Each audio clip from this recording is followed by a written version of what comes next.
for the session. So I'm just sharing the screen.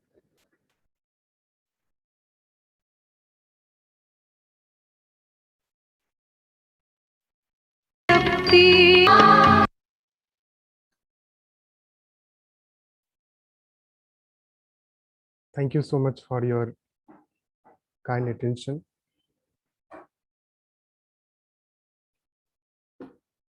Sat Sri Akal, Pranam, Namaskar to all of you. I, Randhir Kumar Gautam, on behalf of School of Humanities and Social Sciences of Raffles University, I welcome you. I also welcome you on behalf of Swadhyay Sahachakra, Circle for Creative Co-Learning, Vishwaneedam Center for Asian Blossoming, Puducherry and Chennai.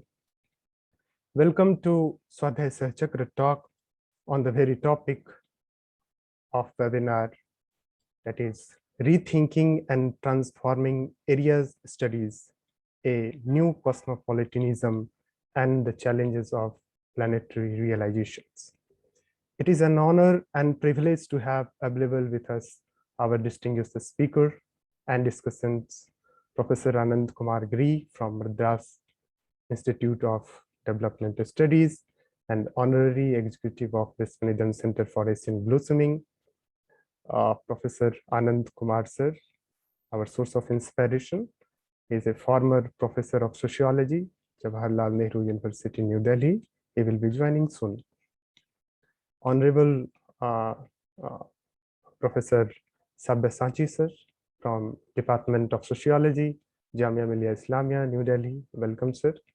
Dr. Payel Chattopadhyaya Mukherjee from IIT Delhi, New Delhi.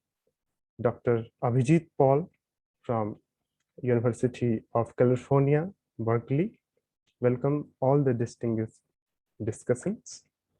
I extend a very warm welcome to Honorable Justice Meena Vigombar, former Chief Justice of Rajasthan High Court, Vice Chancellor of Raffles University, Divakar Goli, and all the respected participants, viewers, listeners, and knowledge seekers.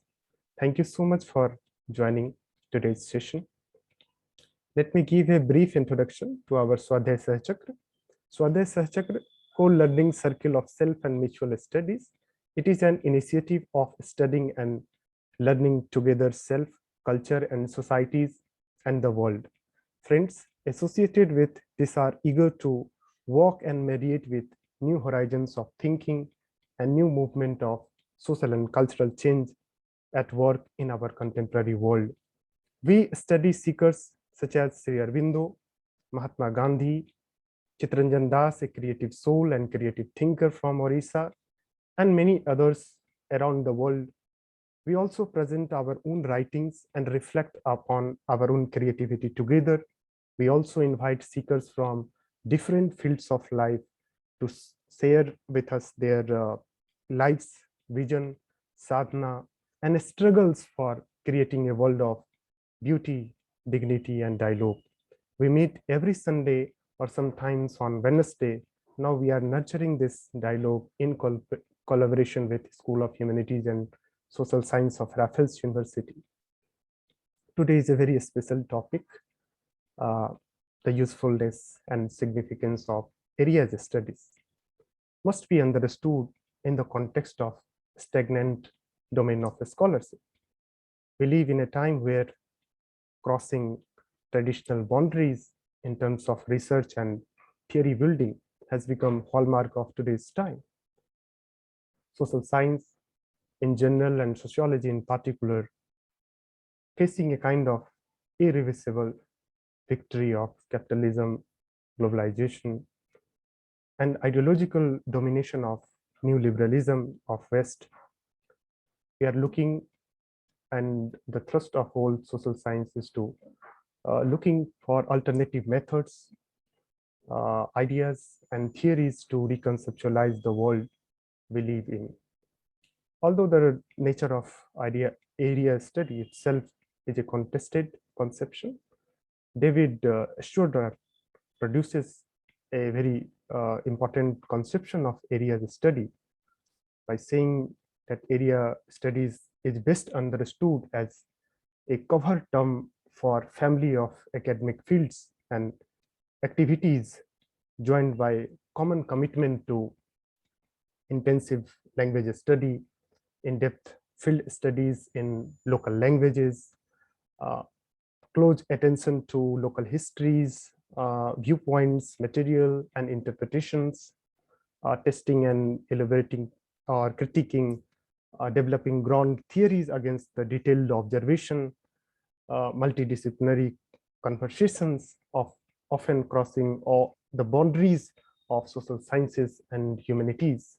And the thrust of areas studies we can also find in the work of M.N. Srinivas, Professor Yogendra Singh of India, Emil Wallerstein, and many other thinkers. With this brief introduction, now I would like to invite Honorable Speaker, Professor Anand Kumar Giri, sir, to present his presentation on the very topic. Sir, welcome to you. Thank you so much, Randhir, and all respected and dear friends, Professor Savyasaachi, Dr. Payel, C. Mukherjee, and Professor Meera Chakraborty, Gyan Luigi, and also our friend Santosh Bhai from East Hostel, Odisha, where we stayed together 40 years ago, and many friends. And thank you, Randhir, for initiating our conversation this way, that how area studies, the crisis with area studies is part of the stagnation of our thinking and how we need to open it up. And when we open it up, our invocational song that, oh, Creator, give us energy. And that is so significant because we need energy to really understand. Our understanding is a path, and understanding our society in an interconnected existence. And the invocation of the divine is so interesting because in our conventional empirical methodology, there is so much primacy and the certainty of the human. And for example, earlier modalities of study, earlier we also have deep students of society, culture, science, but that study was always part of, we make our effort, but that of effort also is enriched by help, help from each other, help from nature. We know how important intuitions have emerged, from nature, and also the divine, the transcendental. Therefore, this invocation is very interesting because area studies primarily follows an positivist and empirical methodology with some variations, and I would elaborate that. But just to link to our prime invocational song and then the theme. With this, let us invite ourselves to this theme: rethinking and transforming area studies, cosmopolitanism, and the challenges of planetary realizations. I wish to share this screen, please. You can share your screen, sir.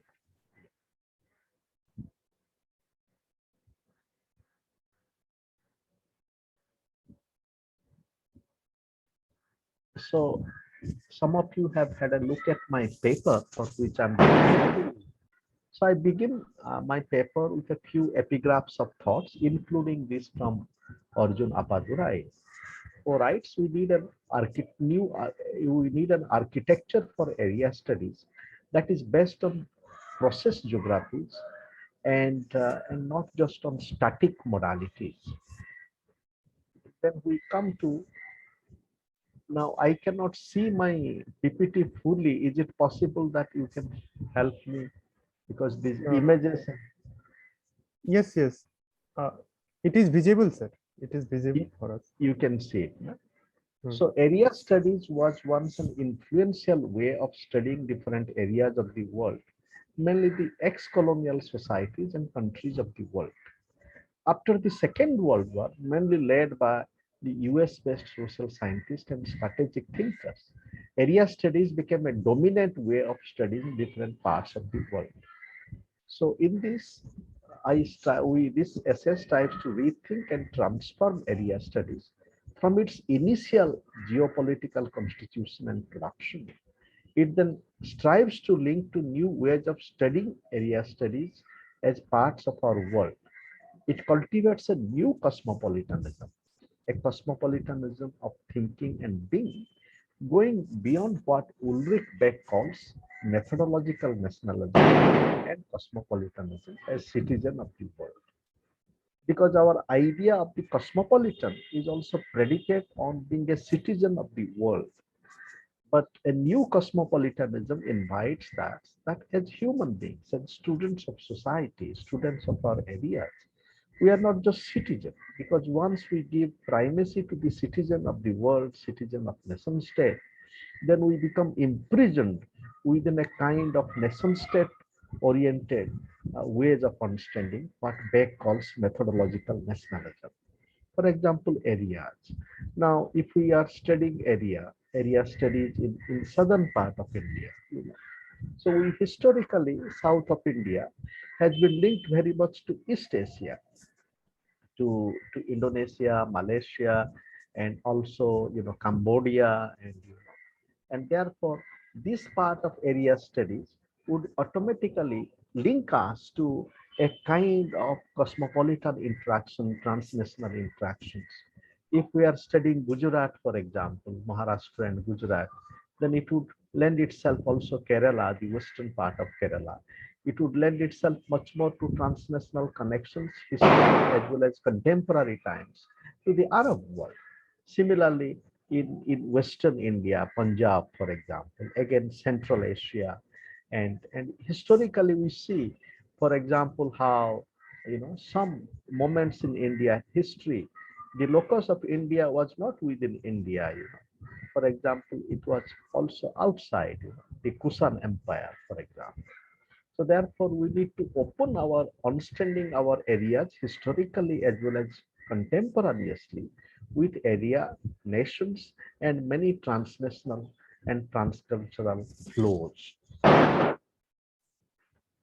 Then, then also once we look at area studies, and this essay also tries to look at Indian studies, we can look at India as an area, for example. And as Savyasaachi is here, we can remember the important work of Professor J.P.S. Ubrod, where in one of his books in the preface he writes that India as a cultural area would be nowhere until it questions the domination of knowledge. For example, and what he's referring to here is the Eurocentric domination of knowledge, area studies. So therefore, Indian studies also, how do we look at India as an area of understanding? And here we know that in Indian studies, we have begun with the debates about book view and field view of Indian studies. And we need to rethink the idea of the book view today. And I argue that how we need to have, when we talk about book view, we need to cultivate a plural book view, because even unconsciously, there is a tendency to look at a book view in a monolithic term, at the Vedic or the Hindu or the Gita, and I explain on that. And the field view also, and this field view is not only field view of a particular locale, and how that field view also need to be multi-field, or what I call as multi-sited field work, and the need for integrating the field view and the book view. I would elaborate on that.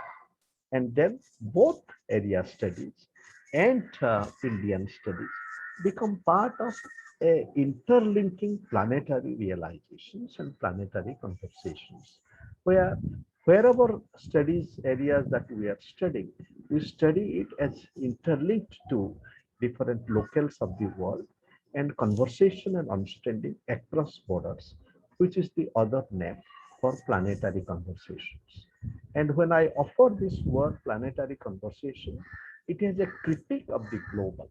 Therefore, when we link our areas to other parts of the world, the notion of the global, as it is very much part of a colonial legacy. We know the idea of the globe is very much a product of the colonization of the world. So as Gayatri Chakrabarty Spivak, as well as Dipesh Chakrabarty, in his recent book on climate change, he is arguing that we need to open up the globe to a critical realization of the planetary. And so I therefore link area studies and Indian studies not only to the so-called global studies, because the global studies is still very much part uncritically of a geopolitical view of the world. And we need to open up both area studies, Indian studies, and global studies to rooted and routed planetary conversations, both roots where we are as well as routes of thinking. So then when we come to an understanding area studies, we know that the area studies emerged in the post-war context, and how the geopolitical origins of area studies.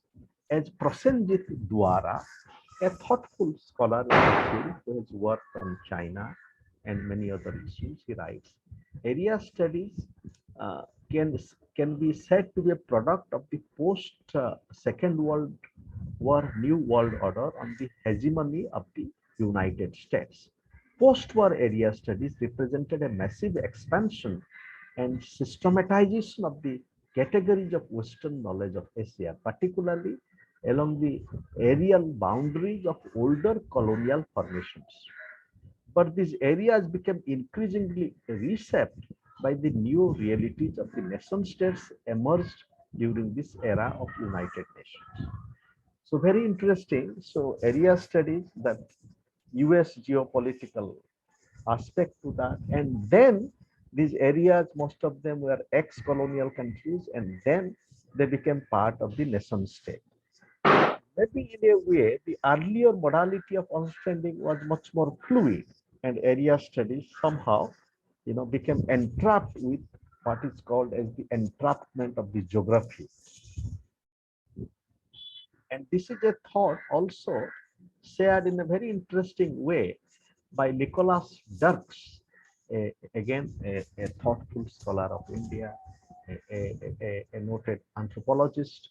In his book, Autobiography of an Archive, a scholar's passage to India. So he describes how his father, when he came in Fulbright to Madras Christian College, and he stayed there, and then he links that kind of intellectual exchange, Fulbright scholarship, for example, to earlier locations. For example, he writes, before the war, Americans with real connections to India or other parts of Africa mostly had connection through missionary activities, and then the State Department, and so on and so forth. I am not elaborating. And then he also says how CIA had a role in the Office of Special Services, and then these people led to area studies and things like this. So this, and then Norman Brown, a professor at the University of Pennsylvania, headed the India division at the Research and Analysis branch in Washington. So all this points to the geopolitical production of area studies. But what happened that this geopolitical production of area studies became subservient not only to geopolitical interest, but also to North American epistemologies or Northern epistemologies. And what my teacher, Michael Rolfe Trio, calls North Atlantic theoretical imperialism and universalism. Therefore, the epistemology, not only the students came to study, but they came with their own epistemological packages, ways of constructing the world. And very rarely people like Malcolm Marriott, also coming from that, they challenged us to understand the indigenous categories and not only look at India as a place for applying our a priori ways of understanding. But with the engagement with area studies, there was also a very important shift. As Payel is here, as a deep scholar of literature and humanities, he can appreciate this thought, and all of us can appreciate this thought of Professor D. Venkat Rao, a teacher and scholar of literature. And in his book on area studies, he writes, it is not by chance. The project of area studies is rooted in social sciences. Culture and society seems to have become indicators of epochal identities. It was no longer literary studies, but sciences. More precisely, it is the social sciences that became the vehicle of ideological formation in area studies and decolonization. So therefore, another aspect of area studies which need to be thought about is that with area studies, there was a primacy of social scientific approaches to these areas, though literary scholars also worked. But it seems that there was a disjunction between social science approaches to area studies, and most of these social sciences, what methodologies they applied, mainly an empirical method or a functionalist method. As for example, as Ranjit has referred to Professor Yogendra Singh, I was just reading this book of him, Indian Sociology, Social Conditioning and Emerging Concerns. And this essay is in a way tribute to Professor Singh's deep engagement with critical theorizing. So Professor Singh also says that this functional approach, it also didn't have an historical approach, a historical approach to area studies. So therefore, this social science, the primacy of social science is that what kind of social science can, the American social science or British social science, and it was mostly historical, and it was not accompanied by a critical philosophical perspective. So when we rethink area studies, one thing that we must think of is that the possible disjunction between social sciences, humanities, and literature in an earlier mode of area studies, and now we need to bring them together. In fact, the renewal of social sciences in India, it calls for a very creative border crossing between a transformed social science, positivism, empirical as well as trans-empirical social science. As Professor T.N. Madan, in his very deep reflection on the work of M.N. Srinivas, he writes about the empirical and the trans-empirical, because he discusses the work of M.N. Srinivas, not only his much talked about book on the religion of the Kurds and Rampura, but the short stories that Professor Srinivas had written that many of us sociologists may not even have heard about. And then Professor Madan is deeply, deeply inspiring and insightful way, as always he is. He invites us to read Srinivas not only as a field-working anthropologist, but also a writer of short stories.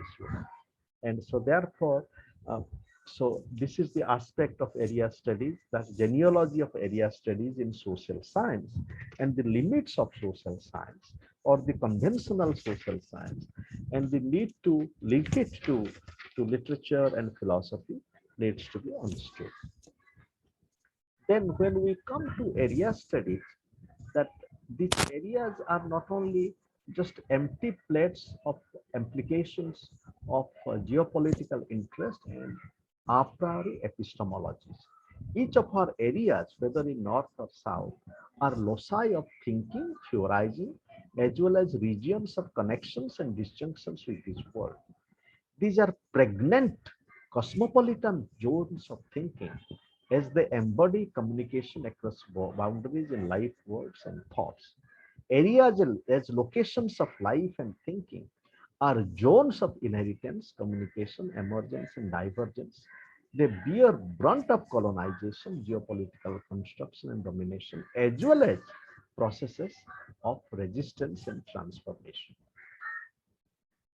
So with this, when we come to areas then, Then we understand areas also as epistemic spaces. They are not just sites for application or testing of our a priori theories of knowledge. So areas as epistemic places with their own ways of thinking. So we need to understand the epistemic dimension of areas themselves by paying more attention to ways of thinking, traditions of thinking, and histories of thinking, as well as contemporary movements of thinking in our area. And it is here that two scholars recently, in their study of tribal society, they offer a very interesting thought called epistemological integration. And I was so happy to read this essay recently within last 2 weeks by two colleagues from Tata Institute of Social Science, S.R. Bodhi and S.S. Daroko, who talks about epistemological integration. They say, for example, in the context of studies of tribal communities, tribal movements carry epistemologies of communities, and we are very enriched by the presence of Professor Savyasaachi, who has looked at some of these issues very closely, and and therefore movements themselves are not only just fighting for political space, but they also bring the epistemologies of the communities, and they write epistemological integration is to be understood as a search for recognition and respect for the totalities of communities being, which includes a theoretical acceptance of its history, a legal recognition, and so on and so forth. And this understanding is, however, missing from the state's gaze, both as a statement and a perspective. Notwithstanding this fact, tribal movements, no matter what is articulated in the public domain, would always bring this thrust. Then and here I also refer to Milcom Marriott's work, who is talking about understanding our own categories of thinking. And then it is here also we need to understand the ontological dimension of area studies, because the areas themselves are also ontological. The ontological dimension of area studies invites us to understand the ontologies of the areas that we study. At the same time, studying areas call for bringing to the field the ontological dimensions of researchers and students of area studies. Because as students of society, we are accustomed to looking at ourselves only as epistemic agents. When we are studying, we are following epistemic procedures, and we look at primarily as epistemic beings, but we are also ontological beings, that self dimension. And as we are ontological beings, what kind of ontology we should bring to our practice of study? And that is, it is not an assertive ontology that I know everything. It is not an ontology of certainty, and that self-certain ontology also ties up to the self-certain epistemology. Not doing that, but it is practicing what Gyani Bhatimo calls weak ontology, which is different from the ontology of early Martin Heidegger, which was very strong ontology. And also, so therefore, my point is that we look at areas themselves as epistemic and ontological, and how areas themselves bring the ontological and the epistemic together. And as students of these areas, we also bring the epistemic and the ontological together, and that I call as ontological epistemology of participation, which is an aspect of the society and the area that we study, but it is also a way for us as students of society. It also constitutes a methodology, a way of understanding. Then with this, then when we come to these areas as areas of thinking, we know that these areas are areas of thinking, but these areas of thinking are also, for example, India as an area of thinking. in the context of colonialism, as Professor Ubroy many years ago had written this essay, you know, Swaraj, Science and Swaraj, which builds on the earlier discussion about Swaraj in Ideas by Professor K.C. Bhattacharya, which was a very critical intervention. So therefore, these areas are areas of ideas, but these ideas are Swaraj in this sense that they are emerging from our areas. But they are also Saharaj in the sense that they are also related to other ideas. And when we are talking about Swaraj in ideas, it is not a plea for intellectual parochialism. Rather, it is an invitation for, therefore, I call about Saharaj in ideas. It's a co-creation of ideas. So Swaraj, Saharaj create a new symphony and Sarvodaya of ideas. Then the epistemic dimension of area studies I have already spoken about.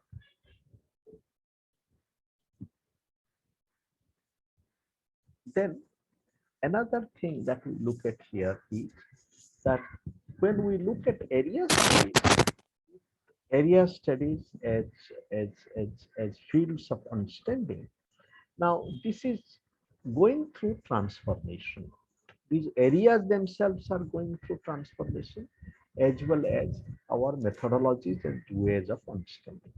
To understand this, we can draw upon this insightful work of R. Sundararajan, who in his Crisis of European Sciences, he challenges us with the crisis of European science and positivism. There have been three important terms: the linguistic turn, the feminist turn, and the ecological turn. Therefore, these areas themselves are going through that, and in our own methodology, we also need to reflect that. For example, the linguistic turn in science challenges us to relate to the languages in the area in much more multidimensional way, not just in a functional way. For example, we must go beyond just a pragmatic view of language and delve deeper into philosophical, symbolic, spiritual, transcendental, and worldview dimensions of languages. The linguistic dimension of area studies must inspire us to understand the form of life as well as movements of life that are entered in languages of the area studies. Building on Wittgenstein, we can understand and realize languages in area studies as form of life. But these forms of life embody or has the potential of way-making movement within and across the forms of life, as suggested by Martin Heidegger. And the linguistic dimension, the linguistic turn also invites us to look at a kind of language which is in our area, but it is not limited to our areas. For example, when we are studying Tamil in Tamil Nadu, now Tamil is in Tamil Nadu, but Tamil is also part of diaspora Tamil. So there is a Tamil cosmopolitanism, as there is a Odia cosmopolitanism, and which we must keep in mind. And similarly, the ecological tone in language area studies, we must link our areas to a much more ecological context, and the feminist to this we also need to bring decolonial term, what my friend Professor Sabelo from South Africa, now in Germany, calls the onto-decolonial term. So therefore, in our epistemologies, both as ways of understanding areas, as well as in the changing trajectories of areas, we need to bring these four terms together: the linguistic term, the ecological term, and the feminist term, as well as the onto-decolonial term. But all these also have to be opened up with rooted conversations in our areas. For example, the feminist turn. Now, the feminist turn in area studies. Now, if we are doing studying gender relations in Karnataka, for example. Now here, that must invite us to understand the work of Akka Mahadevi, and not only Judith Butler, for example. Now, can we make a dialogue between Judith Butler and Akka Mahadevi? And similarly in Kashmir, Lal De. Now, both Akka Mahadevi and Lal De, they, in terms of the performative theory of gender, they had the courage to walk without clothes, for example. And, so this kind of things that we should cultivate in area studies, which then become part of planetary conversations. Then when we are studying this area, and as I mentioned that our most of the available methodologies, they continue the dominant epistemologies of North America, or what Boaventura de Sousa Santos called northern epistemologies. So how do we really move from northern epistemologies to the epistemologies of the world? And Santos talks about epistemologies of the South. And I would like to call it as epistemologies of the South and the world.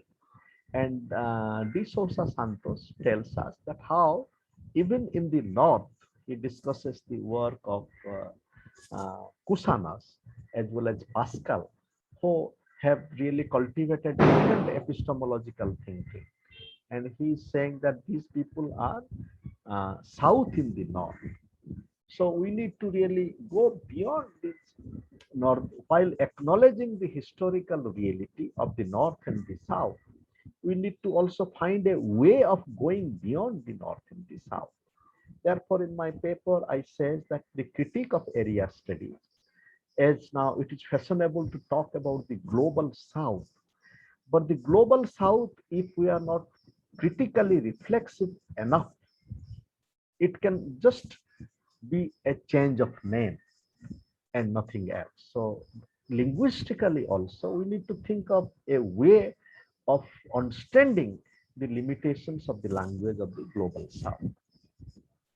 So with this, I come to rethinking Indian studies, and I discuss how, in Indian studies, we are used to the view of book view and the field view, and how the book view and the field view, for example, the book view of Indian studies, it builds upon certain textual view of India, as Professor Yogendra Singh also writes in this book, and he discusses how the Orientalists, they proposed a textual view of India, and that did two things: that it offered a static view, and secondly, it really didn't take into considerations the regional variations of India.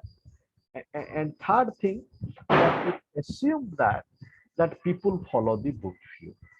And therefore, the limitations of the book view brought us to the field view.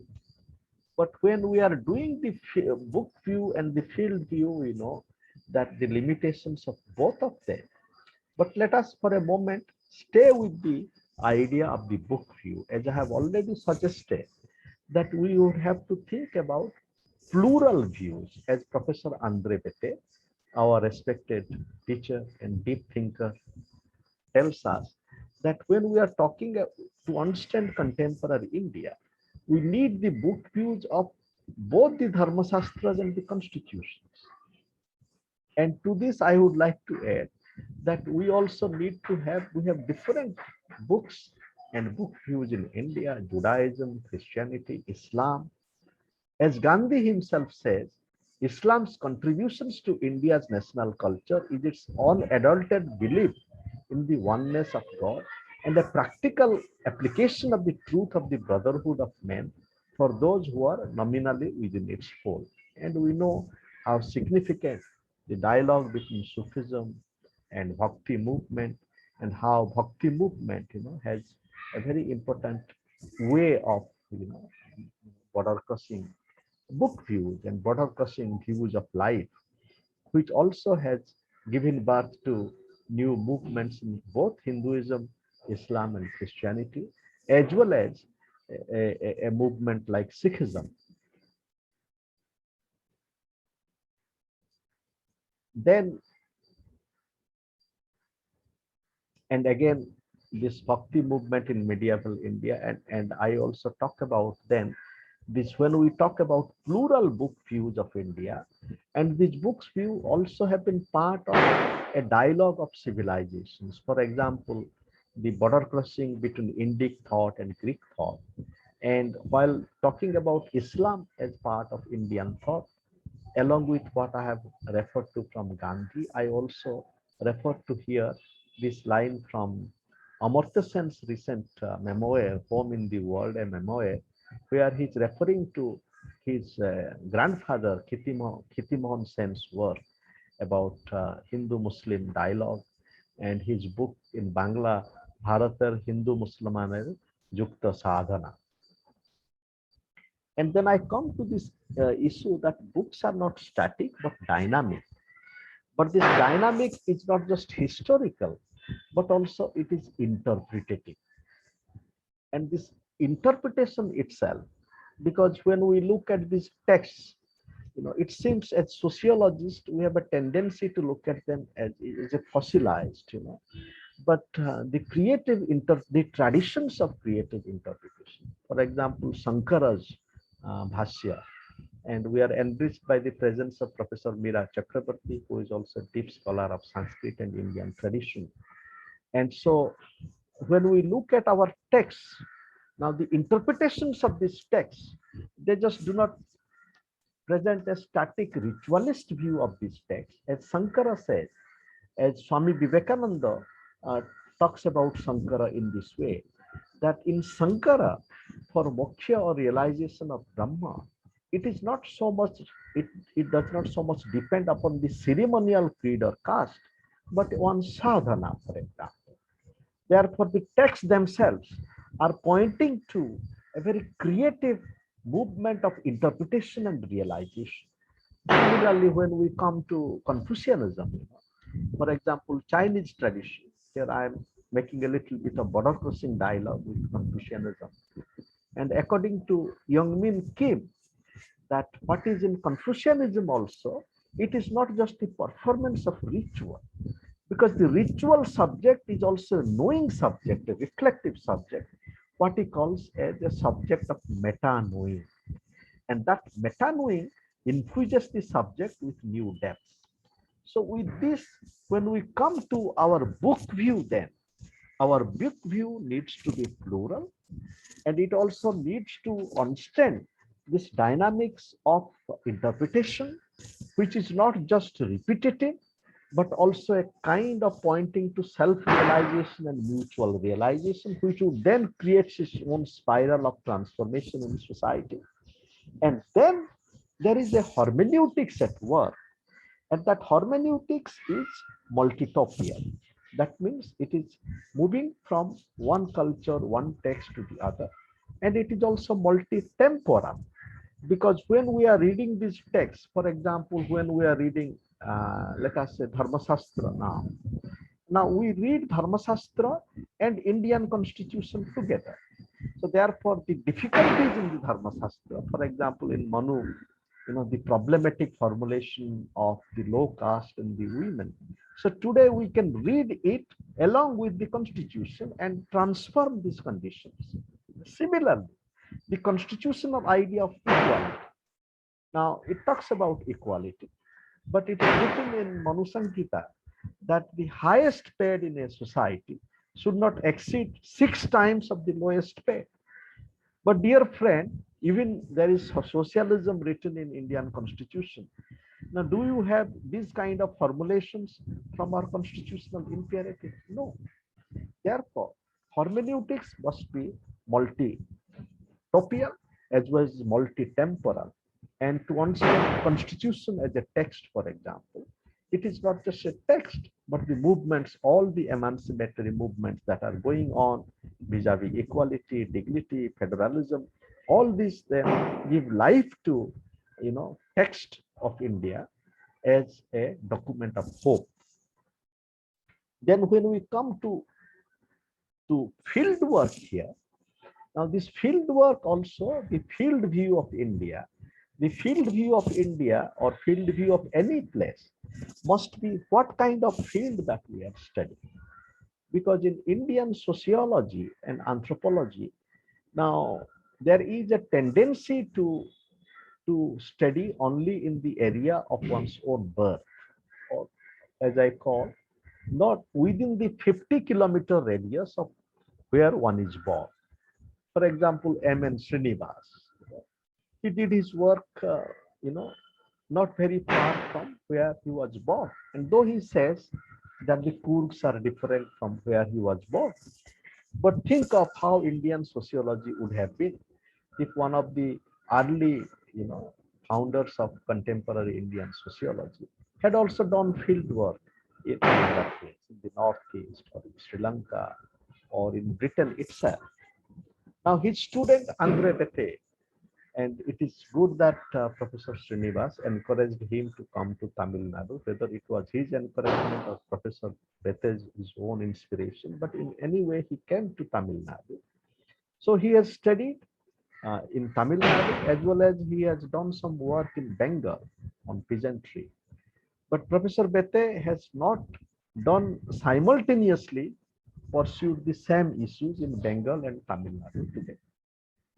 And then when he makes a critique of Dumont, Louis Dumont's construction of India as Homo hierarchicus and West as Homo equalis, Professor Bete makes a very deep, critique of this binary formulation.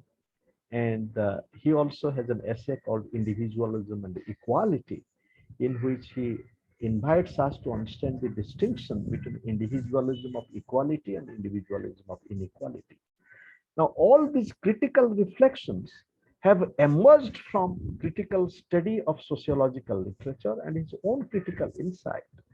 But it has not been accompanied by field work, for example, in contemporary Western society. So therefore, when we are talking about field work, we need to also talk about multi-sited field work. And that is so important in area studies, especially in understanding India. And in Indian studies, it has been a very rare thing. So we need to bring multi-topial hermeneutics to a multi-sited field work. At the same time, as Professor Bete has argued, that we must bring the book view and the field view together.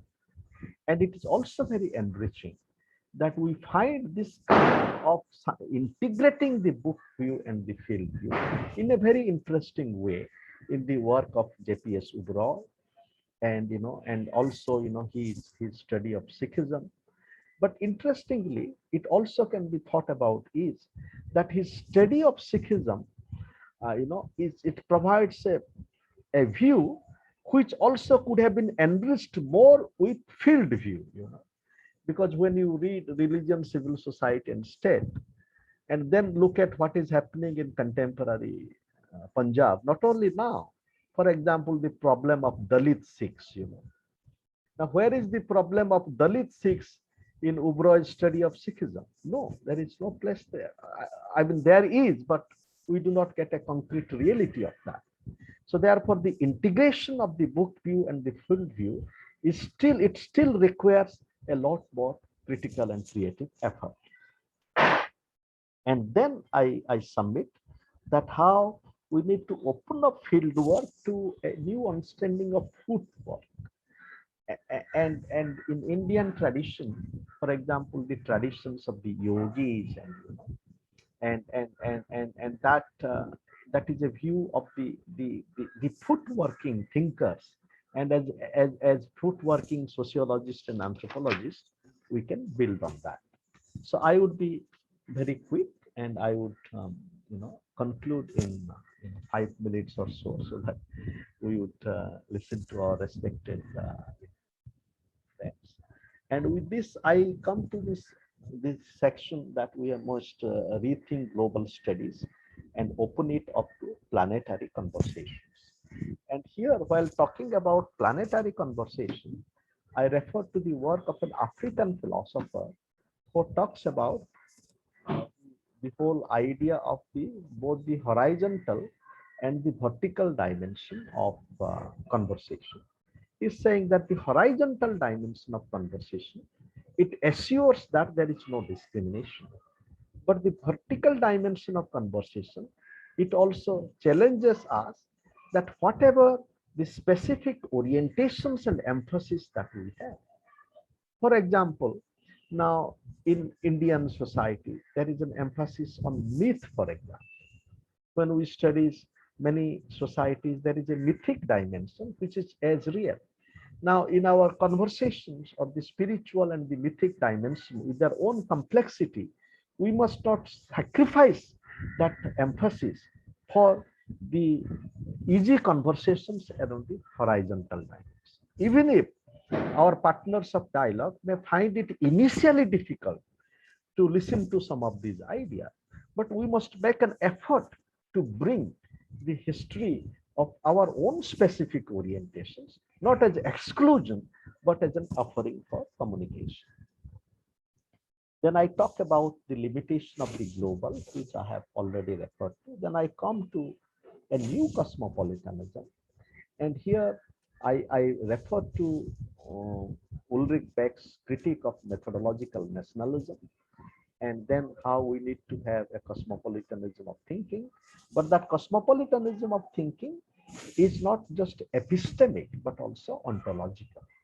And that idea of cosmopolitanism being simultaneously ontological and epistemic is not really explored deeply in Ulrich Beck, but we need to do that. So finally, I would conclude with two poems very briefly. One is, it goes like this, about hermeneutics. Is hermeneutics only about where are you from? Or what about where have you been? Where are you going, your journey? You say you come from Jerusalem or Athens, but what about journey with Varanasi? Is Jerusalem not linked to Varanasi? Athens with Taksila, Abrahamic with the Indic, Abrahamic with the Brahma Vidya, knowledge of Brahma. Are Jerusalem, Athens, and Varanasi fixed locations or rivers of co-realization? Can hermeneutics be a new prayer with roots and routes, a new journey with one and many, a new dance with aspirations and futures across traditions? And finally, as writing, for example, writing of area studies, of writing of social science, and this quick lines goes like this. Writing, is it only writing? Is it not a mode of being?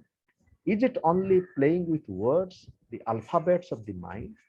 Is it not dancing with speaking, vibrating with stories? Writing, writing thoughts, walking with thoughts like a sculptor, taking the extra away, offering it to the fire, making of jewels, jewels of thinking and being, writing together, thinking together with fire and water. We become fire to each other, conjoining the flames to the unnecessary, flowing with each other as water of karuna, streams of compassion. Thank you for your kind attention. Thank you. Thank you so much, Professor Giri, for an excellent presentation and raising and highlighting some of the deep epistemological and ontological concerns of area studies. Friends, we are also joined by some of the very eminent esteemed panelists. So, of course, I'm sure that distinguished discussants have some questions and comments for your presentation as well. So, in the series, first I would like to invite Professor Anant Kumar sir. Sir, welcome.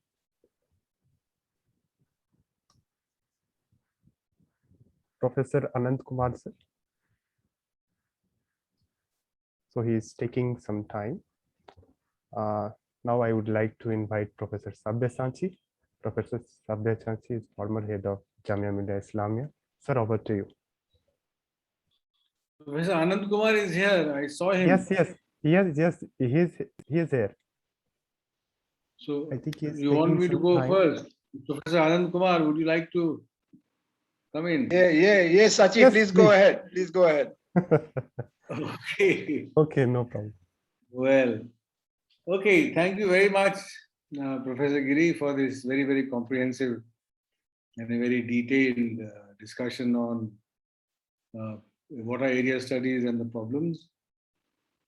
I have several things to say, but I will focus my attention on a few critical questions that might help you to say more about what you have in mind. My first question is that I do not get a full understanding of what you mean by planetary studies. The planetary realizations is a very important term, and I don't get a full understanding of it. I do understand that you're saying that the planetary is more than the global, and that through planetary realizations, we want to transcend the global. And you're also saying that the global is a colonial construct or imperialist construct, and you are trying to suggest that the planetary is perhaps more than just global because it critiques the entire imperialism and the colonization because of which the category global has come into existence. I want to position my question in relationship to recent proliferation of discussion on the planet that is happening on the webinars. And I want to suggest to you a particular formulation which you may want to consider in your response to describing more of what planetary studies mean. In my understanding, the planet is the new field for capital to invest itself. It is the new frontier for capitalism. The planet is not really concerned about the category of the planet, the way it has been formulated, is not really concerned about the multiple voices that you want to include in the discourses of understanding human societies and the world in which they live. The planet is to be positioned in relationship to other planets, right? And the category of the planet seems to suggest that there is an outside view of this planet as well, right? So we may want to factor in the whole discussion on life on Mars, the whole discussion on aliens as an important discourse that constitutes the construction of the planet as a category for social science thinking and for natural science thinking. Now, this is a question for which I have no answer, but this is something that I've observed as regards the category of the planet is concerned. I want to position my reflections on the question of area studies from a different vantage point. My concern is first that if you look at the world in which we live today, this world is exceedingly unjust in more than one ways. But from the social science point of view, we are concerned with one particular aspect of injustice, which is epistemological unreliability of every bit of information that we get in the world. We are deeply into the post-truth world where nothing at all is given to us as truthful, as reliable, as not manipulated, as something that an ordinary citizen or an ordinary human being can rely on in order to pursue small little goals of everyday life. An ordinary person is absolutely confused as to whom to believe, whom not to believe. So this is a very important crisis. And I propose that the most important concern for all sciences, not just social sciences, is epistemological vigilance. Very high and profound epistemological vigilance, and along with it, something which I describe as epistemic fortitude. There are many factors that will sway us away from considering what is reliable and what is dependable. And I think the primary aim of science, irrespective of what stream it comes from, is to ensure that the knowledge we generate is reliable and dependable. This is the distinguishing feature of the university, where all the sciences have their locale. From this point of view, I want to say the following things. First, I think the concept of area is to be replaced, because area itself is a measurement of a space which is only two-dimensional. We don't measure area of three-dimensional spaces. So we don't measure the area of the height of a forest. The area is really flat land, two-dimensional space, and that's the area that we know. Now, extending this definition of area into area studies, what it really means is that there is a certain hegemony of theory over the field. In other words, some people are destined to be a database for the rest of their lives.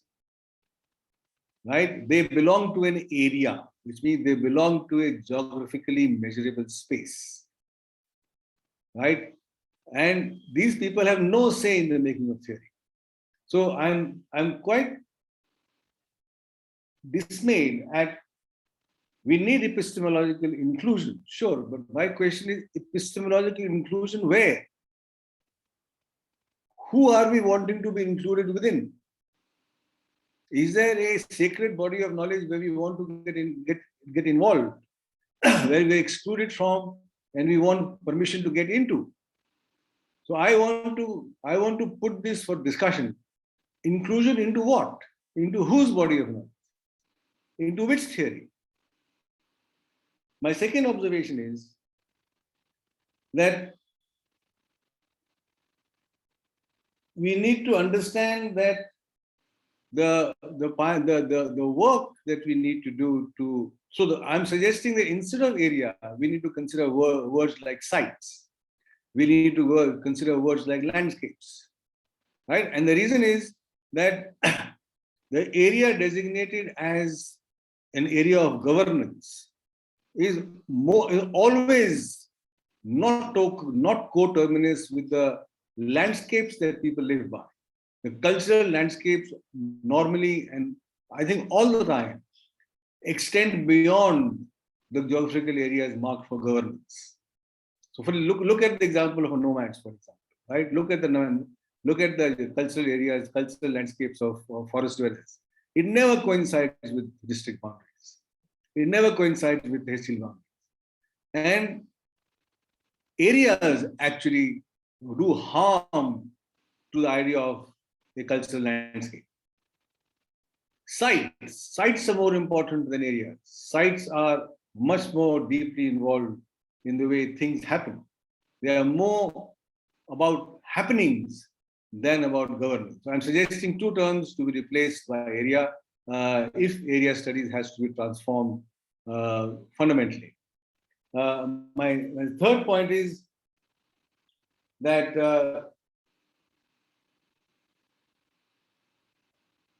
there is no scope, even today, to make Europe a field study. Very few people actually have the intellectual stamina to do Europe as a field study. And the reason is not because Europeans don't have it. It's because it's very easy to study people who are dispossessed. They're always willing to tell you their story because nobody listens to their story. An anthropologist is always welcome amongst the poor because somebody is listening to their stories. But if you have to study the more powerful, if you have to study people who actually execute power over you, you go and do field work there, that would be the challenge for social sciences.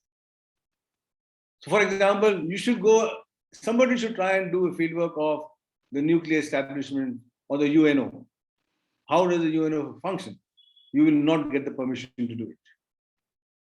So when you want to transform area studies, we have to look at an equal relationship in terms of production of knowledge, which is to say that if you want to study us, then we also would like to study you. And once you study each other, then we get a new paradigm into place, which is to say, we replace the dominant paradigm in which the observer fixes the observed within his frame, in such a way that the observed has no way to become an active voice, no matter it's a human being or a plant or an animal or a stone.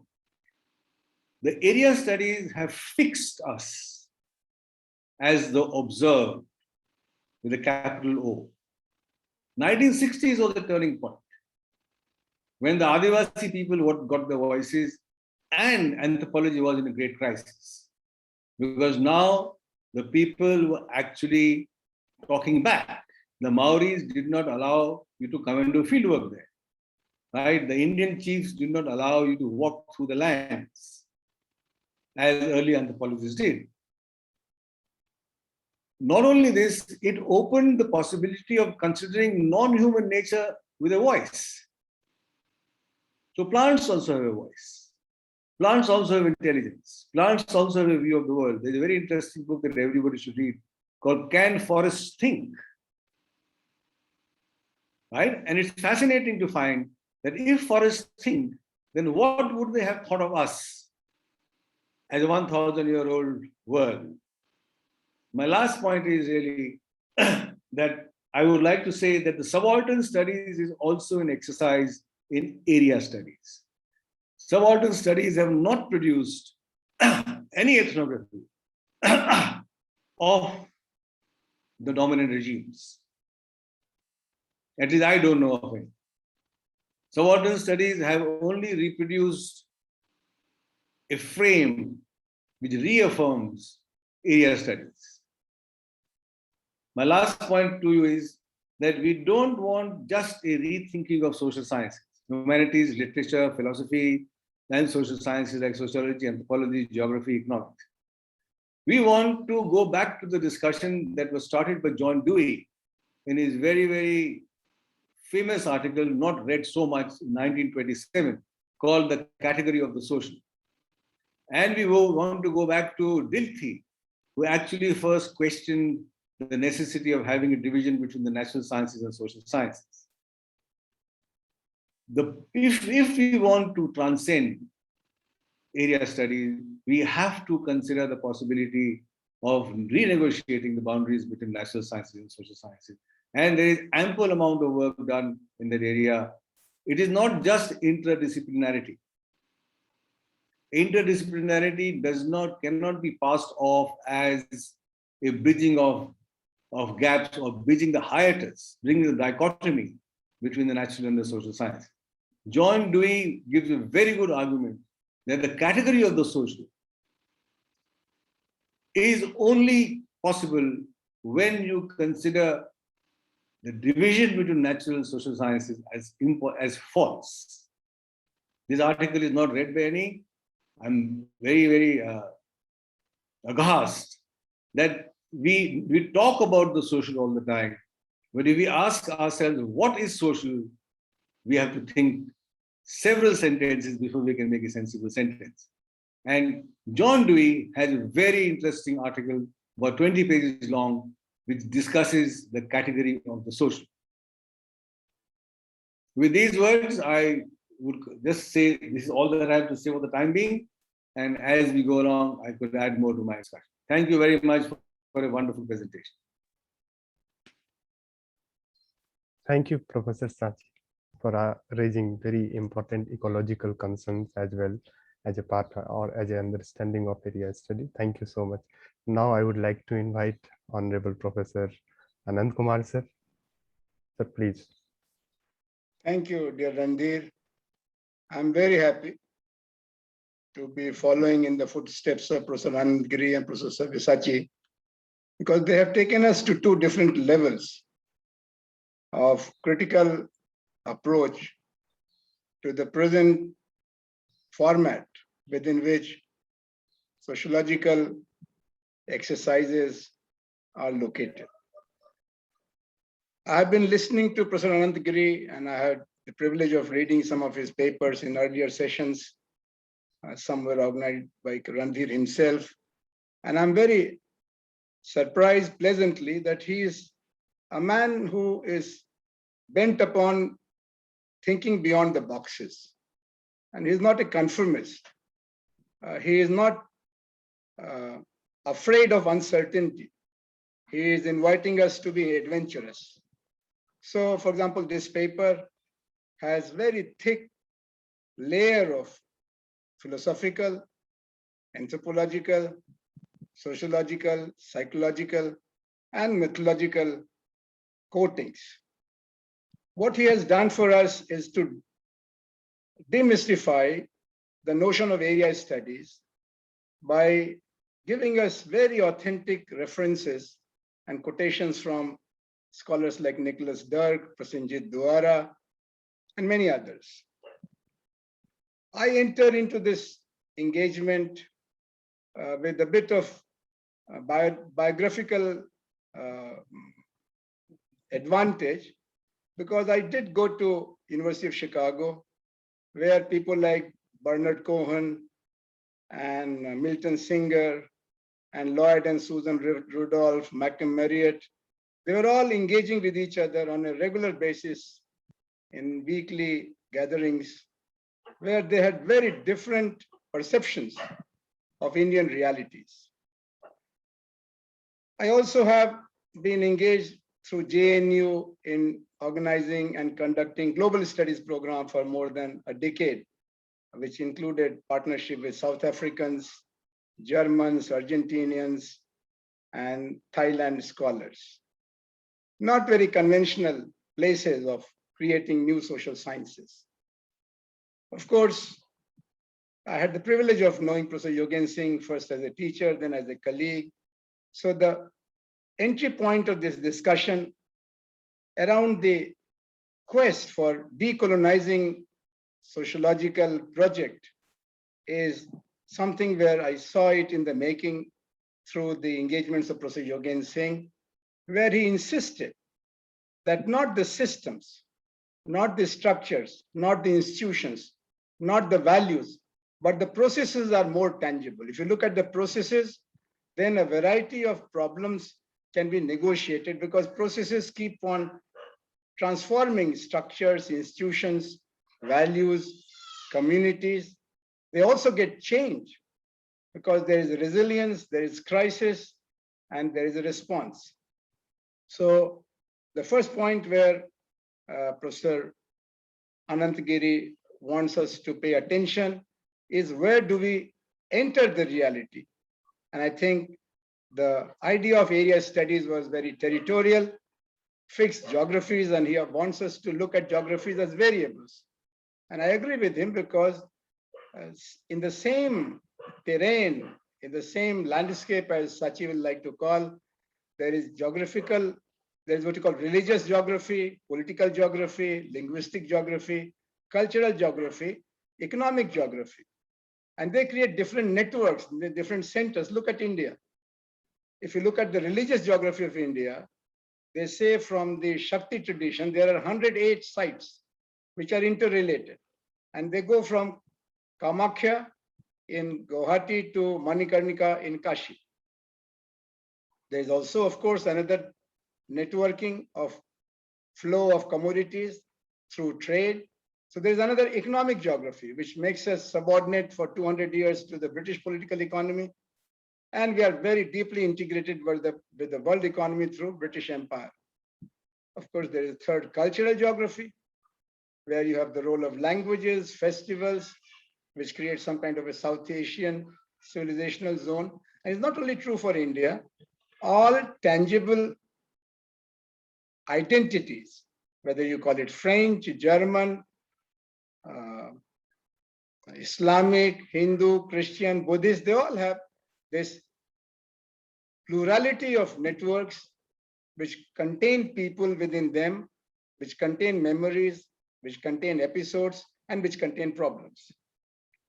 So if we move from area studies to global studies, and if you consider ourselves not member of a nation state, but we allow ourselves dual identity, as Professor Giri proposes.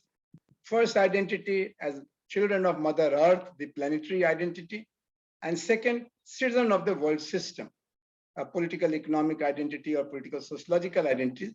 They'll be very helpful to allow us to give new vantage point. I think the second problem which has to be appreciated with the help of people like Professor Ananta Giri is the need of enriching interdisciplinarity. And this has been going on with the help of people engaged in gender studies, caste studies, ecological studies, and they have argued in favor of intersectionality, using many lenses to understand the same reality, using microscope as well as telescope, because we have a microscopic view, we have a telescopic view. Telescopic view ignores the details, focuses on the outline, the framework. Microscopic view has no patience with the structure, no patience with the framework. It gets you into the details of micro units of our existence, our identity, our interactions. So I hope that in the future engagements, apart from his emphasis on hermeneutics, epistemology, and ontology, Professor Giri will also give us an overview of the efforts of the togetherness of interdisciplinarity and intersectionality. Because, for example, in the gender studies, we had very powerful rewriting of history. And the searching question was, where were women in this project? What was happening to women in this period? And that allowed a rich role of history in conjunction with anthropology. So the notion of patriarchy, which was hiding many things, got deconstructed with the help of gender studies, emphasis on intersectionality. Same will happen with the Dalit studies. If you look at Dalit studies, you have focus on inequality, discrimination, destitution, deprivation. But if you allow intersectionality, then the story becomes a little more understandable, because there is a gender dimension, there is political dimension, there is historical dimension, there is a religious dimension, and we are able to put things together after opening the Pandora's box into some kind of understandable and recognizable reality. The book view, field view contrast was well presented here. Particularly, I had forgotten because, for example, I had an experience of studying French people when they were suffering with the wave of anti-multiculturality. They were talking about France for French. And when I got the opportunity to study in France, my problems were manifold. I was a man, I was an Indian, I was also some kind of a socialist. So I had a very biased view of the rise of Le Pen as a phenomena of French ethnicity. He was talking about French minus the black French. The Algerians, for example, they were speaking French. They were citizens of France, but they were from Algeria originally. They were black and they were Muslim. So the only tangible togetherness was on linguistic lines, and they can discount language very easily. Just like you can discount religion, you can discount geography, depending upon the discourse of power. And while studying the rise of French ethnocentrism or French racism, I was getting closer and closer to people like Foucault, that there's a discourse of power which gives meaning and which denies meaning to the reality.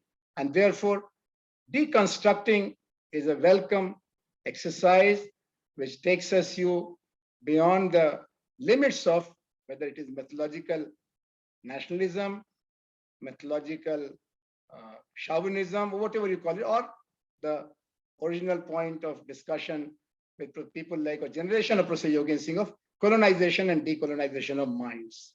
So as Sachi recommended us to read Professor Devi about the idea of social, which is again a very fluid idea.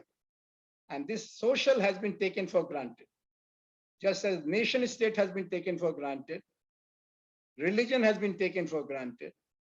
Similarly, we have taken for granted the idea of social. You say sociological, then is enough to put things together in a mumbo jumbo, and then you get confused because you took a wrong turn without defining and determining the sociability of the social, the sociability of the individuals, we are able to create confusion for ourselves. So nobody has to be blamed about it, because social is again a variable. As individuality is variable, sociability is also variable. So I'm very happy with Professor Anant Giri's engagement and invitation to read philosophy again and again, whether in this presentation or in other presentations. The last point is about marginality versus cosmopolitanism. If we become engaged in construction of new cosmopolitanism, what will happen to the reality of marginality? I'm coming here with this as a student of sociology of power. Will cosmopolitanism minimize the role of power, the role of capacity, the role of capability? And there again, you will have marginal cosmopolitans and what you call dominant cosmopolitans. We do have cosmopolitanism in our own life. New Yorkers are quite ethnic and they're quite cosmopolitan also. They think we are the world. And in one way, Wall Street is the axis of the world capitalist system. Similarly, people in Delhi think that we are India. Now, maybe that they are really not off the mark, because being in Delhi makes you more of an Indian than being in Mirzapur or one of the districts of Arunachal. How do you negotiate that? This is again problem of process. Here we call process of nation building. There we call it process of world capitalist development. I think people like Karl Polanyi deserve your attention, Professor Anant Giri, when he looked at money and the monetary transformations as the turning point in the making of modern Europe, and beyond that, modern imperialist projects, starting from Portugal 500 years ago up to the last one, like Germany in Czechoslovakia during the Second World War. So I don't want to go again and on, but I'm very pleased with the richness of your paper. You have disturbed my sleep and my confidence. I thought I knew enough of sociology at the end of my journey, but you are inviting me to become a student again.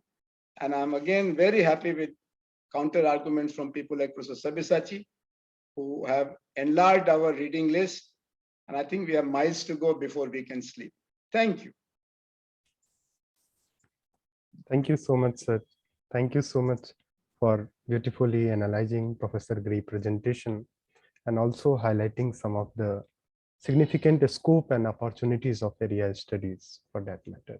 So now I would like to invite Dr. Payel Chattopadhyaya from Indian Institute of Information Technology, New Delhi.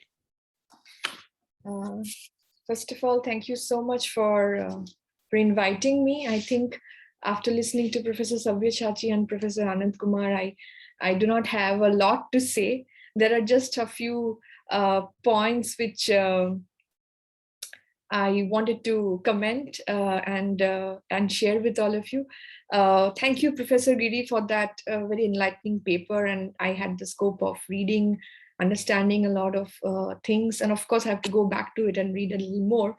But just a few comments, maybe that I was very, area studies, for example, is something that I am much less conversant with, because I for the first time, I started reading about the different critiques and philosophical theories connected to area studies. But I could understand that it's about advancing the diverse and the inclusivity of difference in area studies.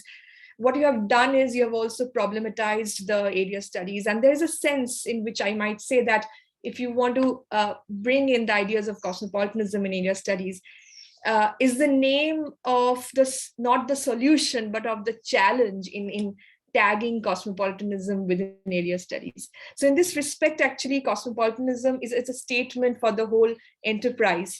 I might go and refer to Apaya's work, who takes on both the collective and the possessive sense of our values, urging us to engage the universal and the particular and enter into a conversation of what really matters to us. So when Apaya, for example, starts with this idea of interconnectedness and the burdens of the modern time, And his answer is a revival of cosmopolitanism.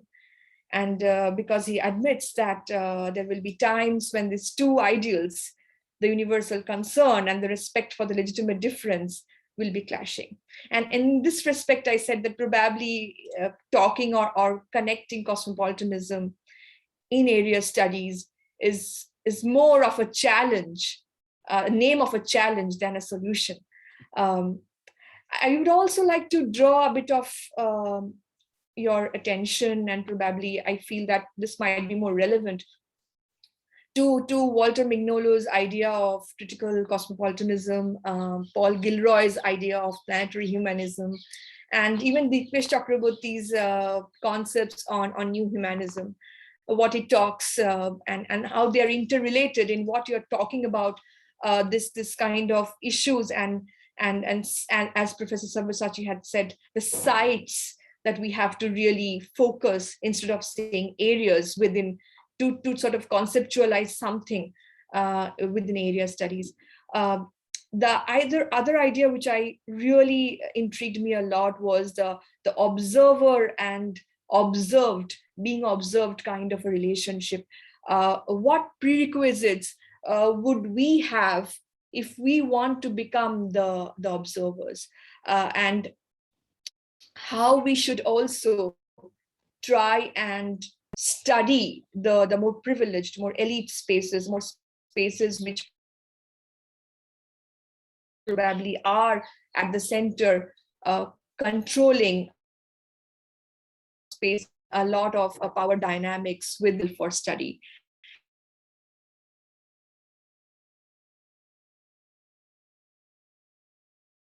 And what are the difficulty, but also in the terms of their epistemological boundaries or connections that we are trying to develop. So that's all I had to say, and I'm really fascinated to be a part of it, and hope I'm looking forward to your comments on some of the points.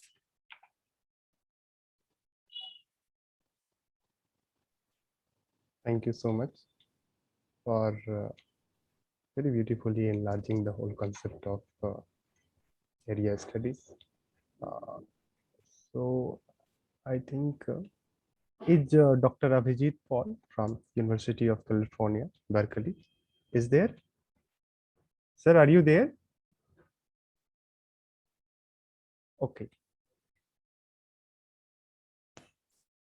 So, dear respected friends, if you have any comments or any query, you can indicate me in the chat box. So first, now I would like to invite Gyan Gului, Professor Gyan Gului from Italy. Yes. Thank you. Thank you very much. It was wonderful. I would like to perhaps to propose this reflection on the basis of the wake ontology or wake thought, which is an idea of Gianni Vattimo. Because perhaps now it is better. Because, well, I think that this is a fundamental point, which is in a certain measure anticipated or to be elaborated on in the thought of Friedrich Nietzsche, because Vattimo is depending on Nietzsche and on Heidegger, of course, but also Nietzsche. And perhaps the idea of the wake thought is much more to be found in Nietzsche's thought in some texts, because he many times says, for instance, that the wise man, the new man, should go out of his town in order to see the town from the outside. That is, translated, he should go out from his culture in order to see his own culture from outside. And insofar the wise man is seeing, is contemplating and analyzing his own culture from outside of the culture of the town, of the metaphorical town, which is the culture, he is in the condition, he becomes able to see the culture in a relativizing way. That is, he first of all learns to see his own culture as one culture, not the our culture of the world. That is, this is fundamental already in order to begin with a thought which is not a thought of absoluteness, of absolute truth, of one some culture in relation to the culture, the other culture. That is, it is not the culture, I have the culture and the other one are inferior culture or they are not culture at all. That is, I think that this aspect of Vatimo's wake thought, which is already to be found in Nietzsche, because Nietzsche says many times there is no truth, there is no. Nietzsche also, in a certain sense, demasks the use of truth while when he says, for instance, we say this is true and this is false in order to devaluate what we want to devaluate. That is, truth as such can be, should not, but can be a method, a way in order to devaluate some cultures, some aspects, some ideas, and to say this is the truth. And there is, of course, a coincidence with one sound thought and the truth. That is, truth is also, can be also a way of dominance. I think that this aspect of the wake ontology, wake thought in our century with Vatimo is a first stone towards the creation of the onto-decolonization in Europe, because Europe, the onto-decolonization can be, of course, active outside from Europe, but Europe needs a thought which weakens at least the idea that Europe is everything and all the rest exists, but it's not so important. This, the wake thought is for sure fundamental in an Eurocentric way in order to diffuse, in order to fight against the Eurocentric view of thought and of truth. Thank you very much. Thank you. Yes, thank you, Professor Ganguly. Now I would like to invite Professor Meera Chakravarti, ma'am. Please unmute. Yeah. Namaste. I have heard, I have also, like Professor Savyasaachi, raised the question which I wanted to raise for Ananta also, is what is this category of planetary realization? Because you have repeated it in many times in your earlier writings also.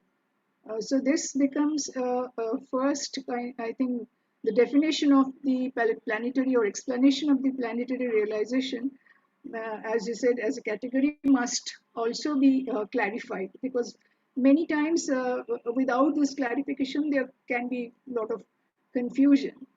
Second thing is that when you talk of the space or locales, or which you have mentioned, when landscapes shift unpredictably, like this immigration is happening all the time, where human subjects are often overwhelmed, that might underscore the complexities of the unsettling encounters between places and people, which is having increasingly every day, and that frequency is going up.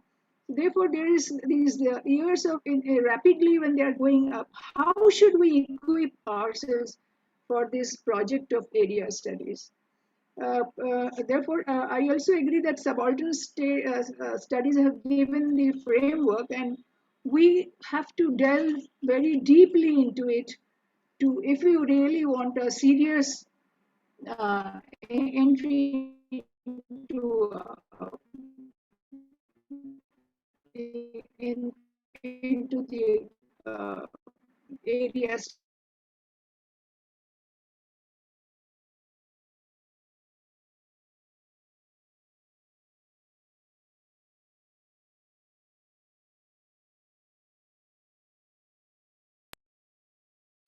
Professor Meera Chakrabarti, you are not audible. Hello. Can you hear? Yes, Can you yes, hear yes. now? Yes, yes. Okay, so I would, differ with Professor Anand Kumar that the processes or the changes in structure, space rights that follow because of processes. I would rather ask Ananta to find out, attack the foundation itself on the basis of which the processes change. So mere change of the processes, I think that is on the surface, but I think the foundation has to be challenged, and that is most important. And then therefore this, I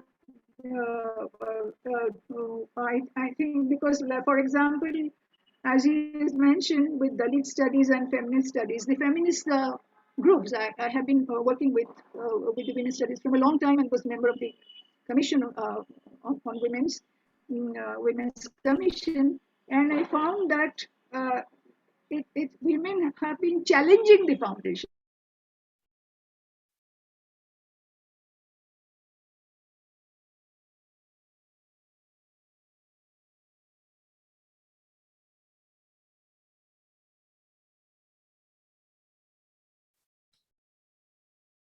Hello. Yes. Professor Meera Chakrabarti, you are not audible. I think maybe disruption, internet disruption from her side. So now I would like to invite Professor. Yes. Meera Chakrabarti, hello.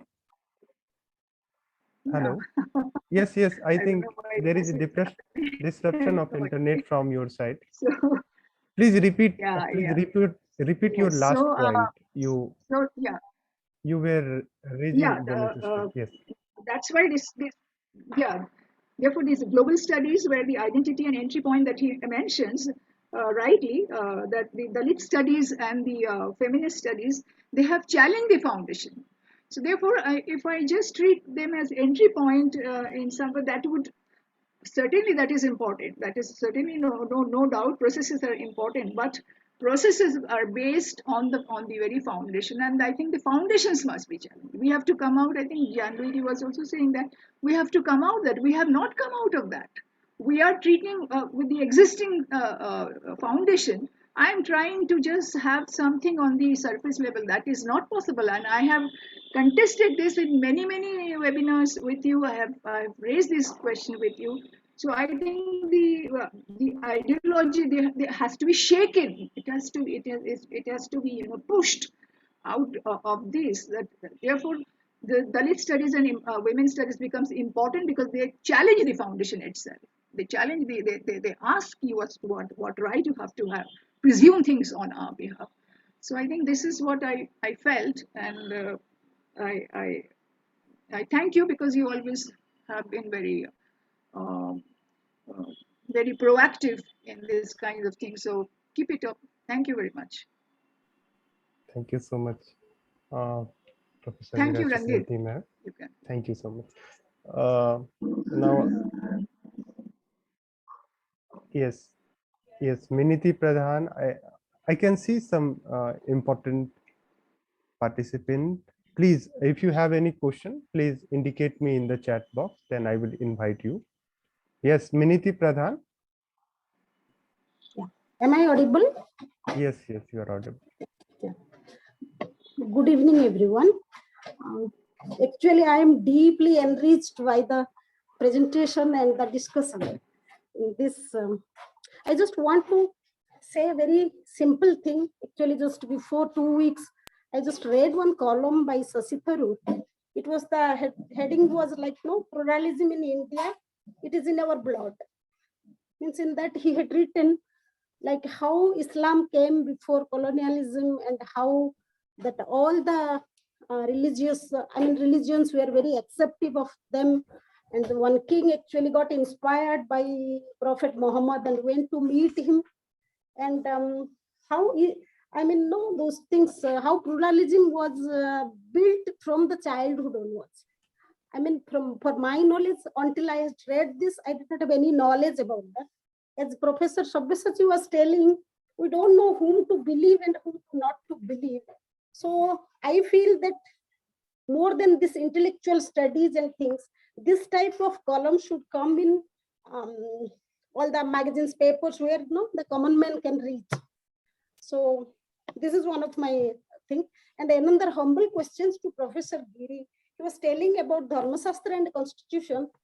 And I just want to ask whether the transformation of Dharma Shastra is really possible. Because Dharma Shastra is followed by some people, and it is not like people have taken it as ideology unless it is Constitution have that things as law. Dharma Shastra is, you cannot always say that the transformation of the Dharma Shastra will benefit the humankind. So I want him to just talk about a little bit about that. And thank you. Thank you. Thank you, Maniti Pradhan. Now I can see some chat box. Professor Hemlata. Ma'am, are you there? If she is not, then I can invite Dr. Kishori Das, who indicated me in the chat box. So he's taking some time.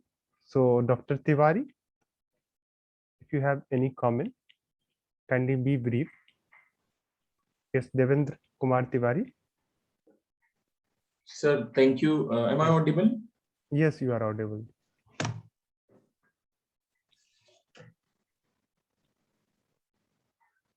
First of all, I'd like to say thanks to all the discussant and distinguished speaker of today's webinar, Professor Anand Kumar Giri sir, Savyasaachi sir, and Anand Kumar sir, for raising and making us updated with many aspects of area studies. A few observations I have, particularly when Professor Anand Kumar Giri sir concluded his opinion by reciting that poem that Jerusalem and Varanasi definitely all the religions are same, all the beliefs are same. Just because of geographical differences, people have different opinions, different cultures, different kind of set values.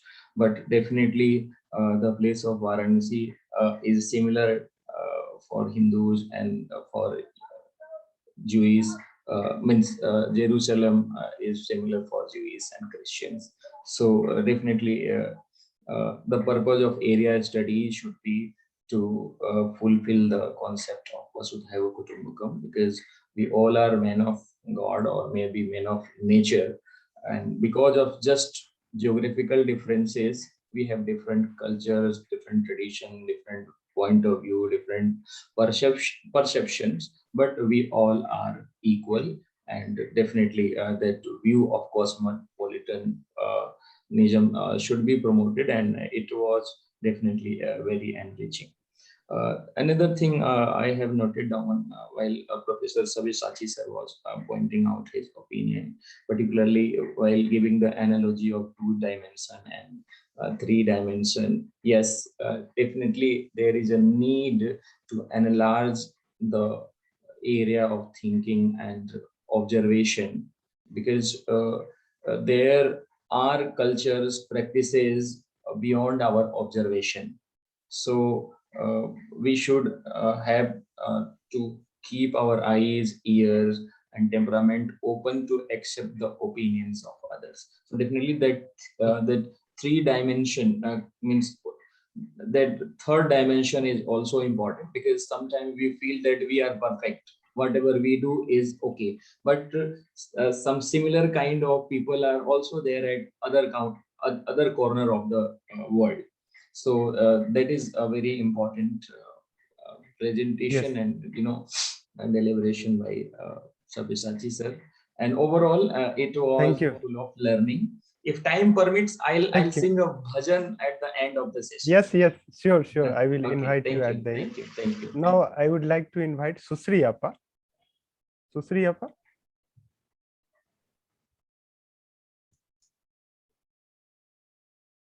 Susri Appa, are you there?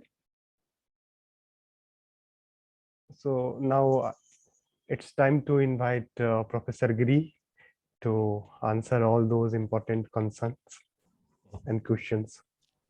Thank you so much, Randhir, for nurturing us, with so much generosity. And thank you with my heart to Professor Savyasaachi, Professor Ananda Kumar, who is really this generous. It is this generosity which is really the heart of courage and the possibility to think across. And Payel, as always, bringing her deep insight, and to Professor Gyanluigi, Professor Mira Chakrabarti, and Devendra, and all friends. Before I share, I just wish to request, if possible, a few minutes to Dr. Niharika Singh and Dr. Padhi, who have also joined us. We can listen to their thoughts for a minute.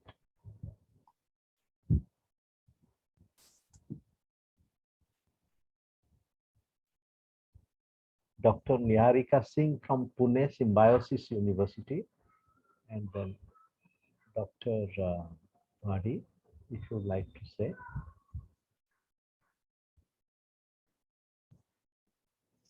Okay, as they are taking some time, Randhir, would you like to request them, Dr. Singh? Yes.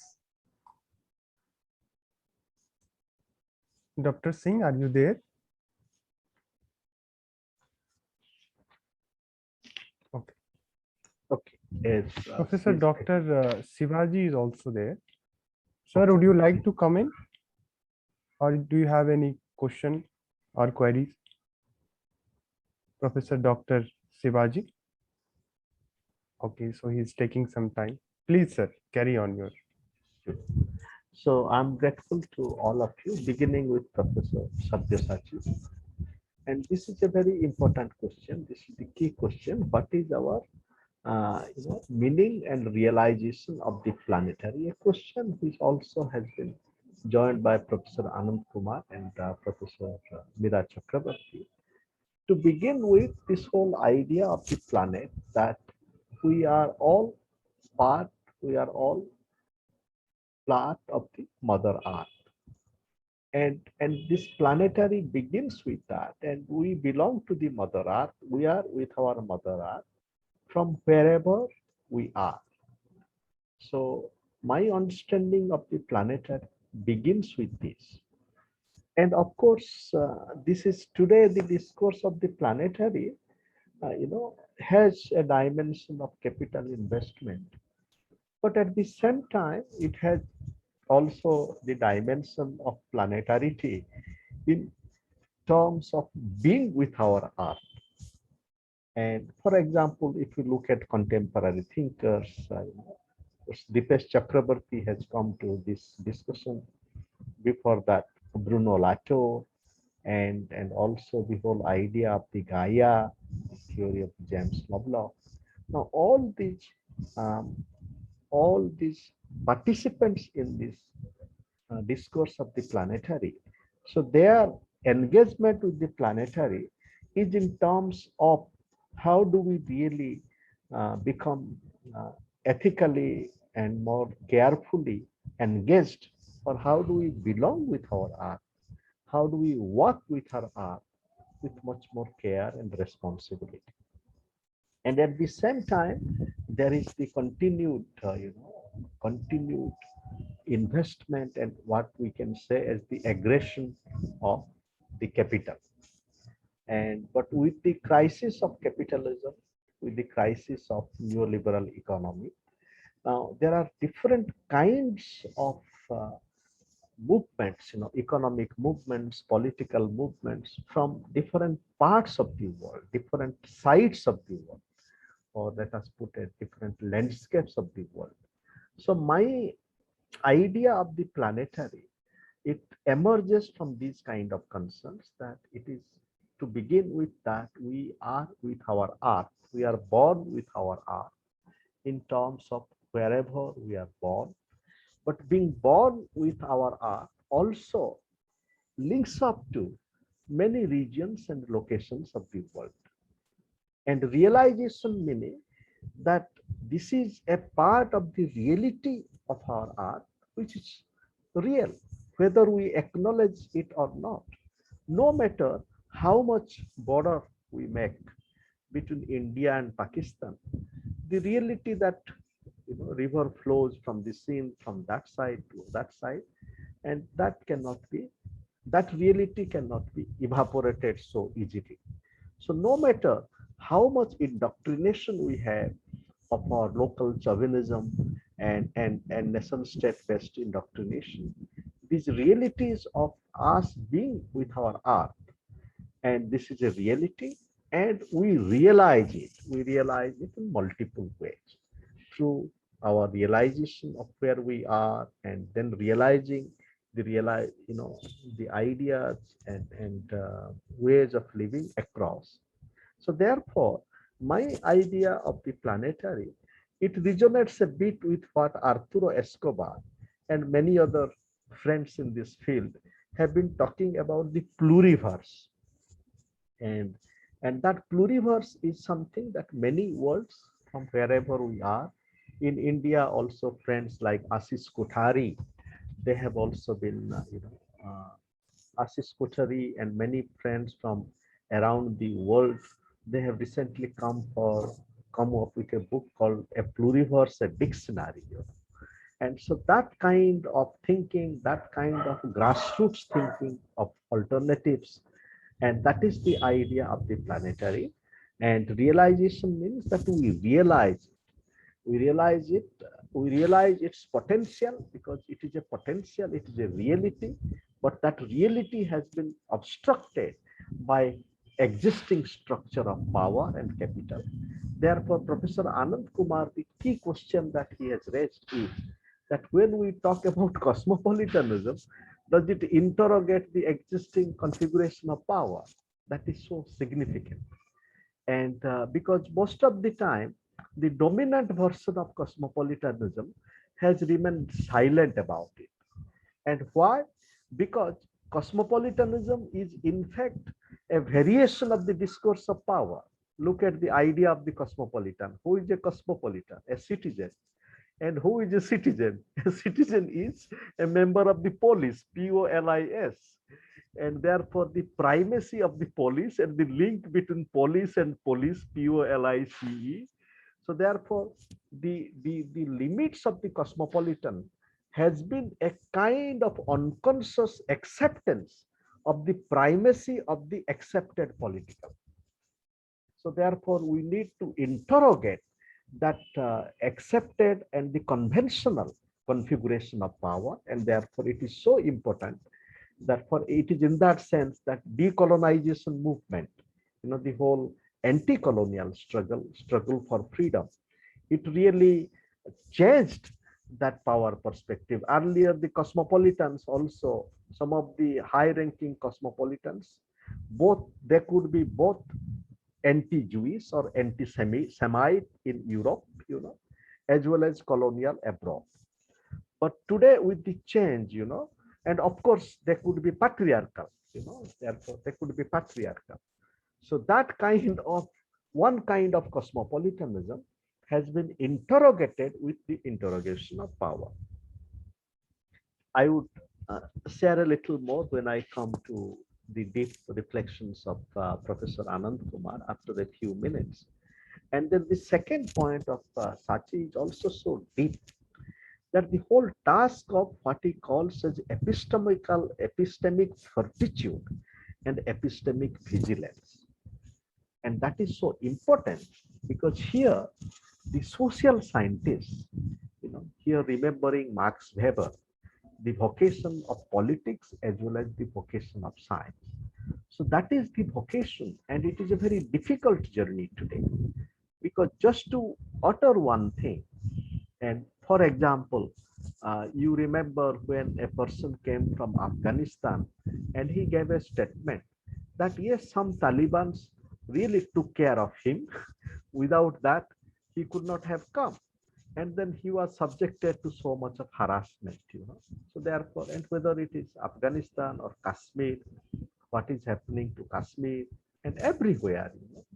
Therefore, this kind of production of falsehood and lies, and therefore the notion of vigilance. To this, we can also add the challenge of what can be called as epistemic satyagraha. And if we bring a satyagraha perspective to epistemology, because most of the time, the whole our own critique of dominant epistemology becomes a question of self-certain positioning. And if we look at critical Indian thought, that some of our very celebrated thinkers, for example, like Ashish Nandi or Vandana Shiva, now with the kind of ease they can classify a whole world of thinking as one particular, as essentialist. So that kind of resistance calls for an epistemic satyagraha, in which we have to be self-critical, as much critical of the self as critical of the other. Then such is very deep, rather forward-looking and insightful pointer towards sites and landscape. They are truly very significant, and we need to bring that. And that landscape again, when we bring the idea of landscape, now that landscape also invites us for a perspectival realization of truth. Yes, the whole idea of absolute and relative, but also relational.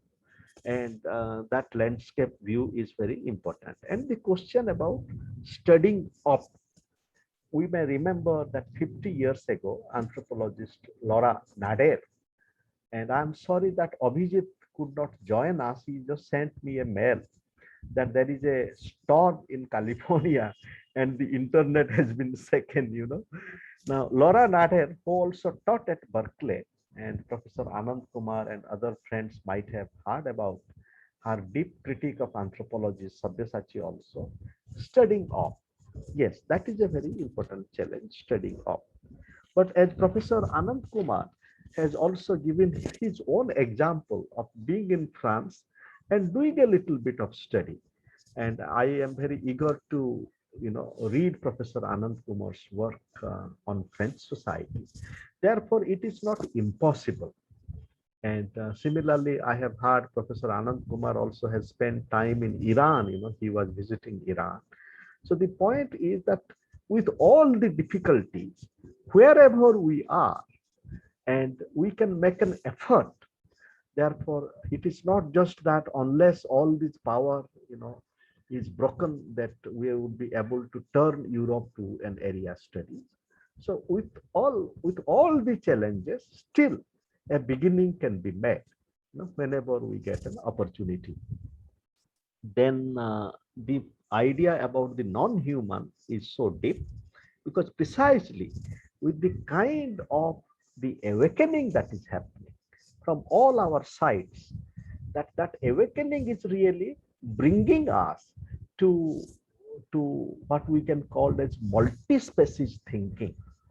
And that multi-species thinking, of course, in some sites, it is much more, as, in India, suppose when I was doing, let us say footwork with the Chipko movement in the Himalayas, in the Uttarakhand, and there the people stay on the first floor, and in the bottom floor it is the animals, and therefore that kind of life world.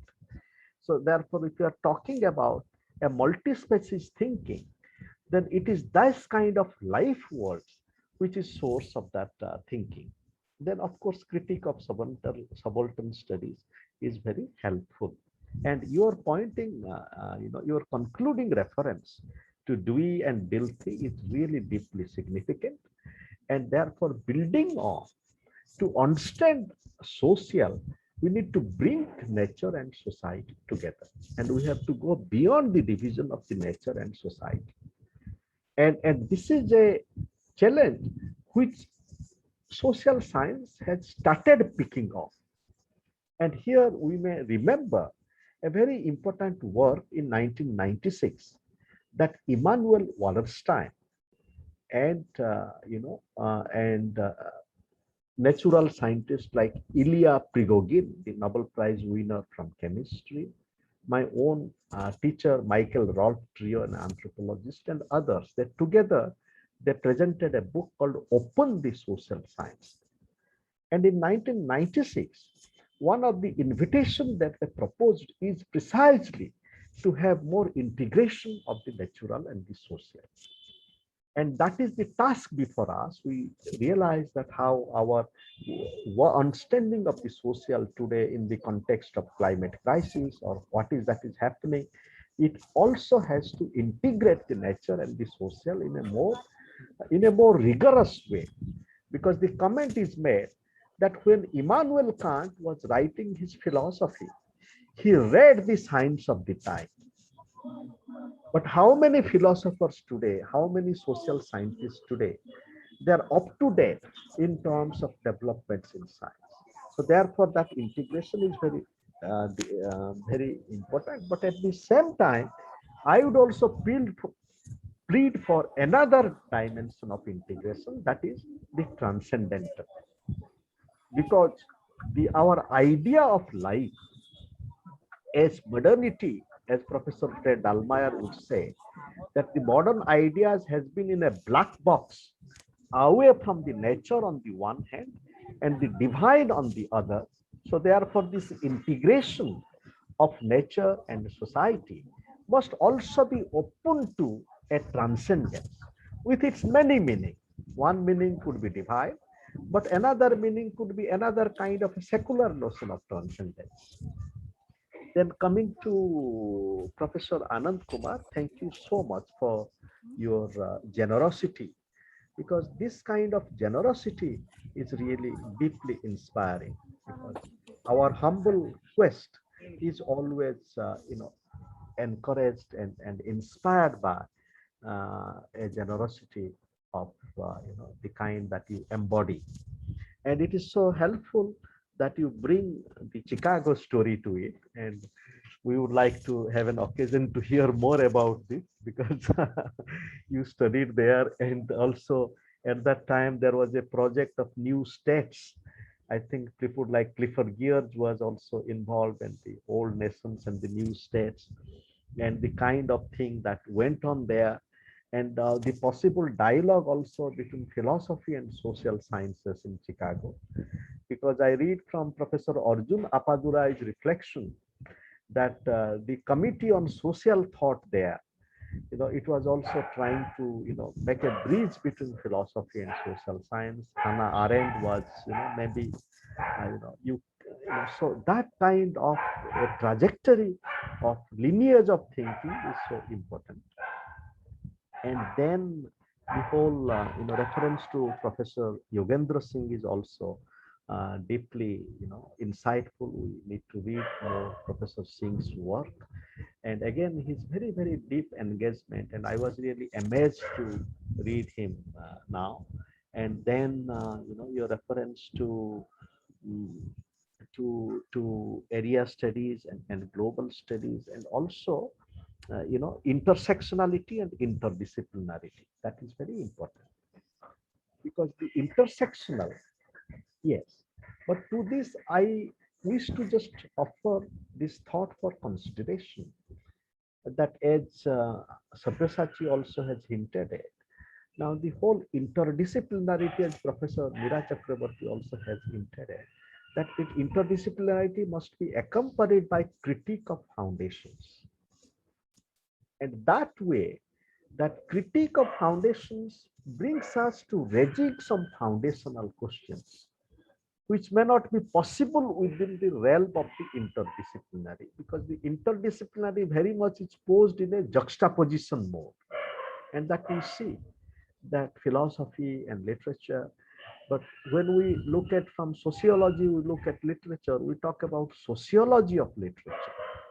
But very rarely we open ourselves to the point where sociology itself can be a literature, So that calls for a move with interdisciplinarity, what can be called as transdisciplinarity. And this notion of transdisciplinarity also poses the question of transsectionality, because intersectionality, as important it is, and it can be further deepened by bringing a perspective of transcendence. Because when all these elements are interacting, the caste, gender, class in different locations, there is also a possibility of, for example, when I am entering into a field from the sectionality of gender, but if my sectional gender is already part of a gender reality which is transcending my available concepts of gender, and then it would really create a different field. So therefore, I wish to submit this idea of transsectionality and transdisciplinarity to go with the very important needed processes of interdisciplinarity and intersectionality. And again, I'm deeply interested to hear more and read about work on French society. It is so important. And then this question about marginality and cosmopolitanism is again very, very deep, because it really opens up the different kind of cosmopolitan. For example, Kabir, the cosmopolitanism of Kabir. So when we are talking about, talking about cosmopolitanism in our available discourse, we are mainly talking about Kant, that your perpetual peace. But there is very little ideas about the different kind of cosmopolitanism. These people who are really living in the margins, moving in the society, and then speaking about the world.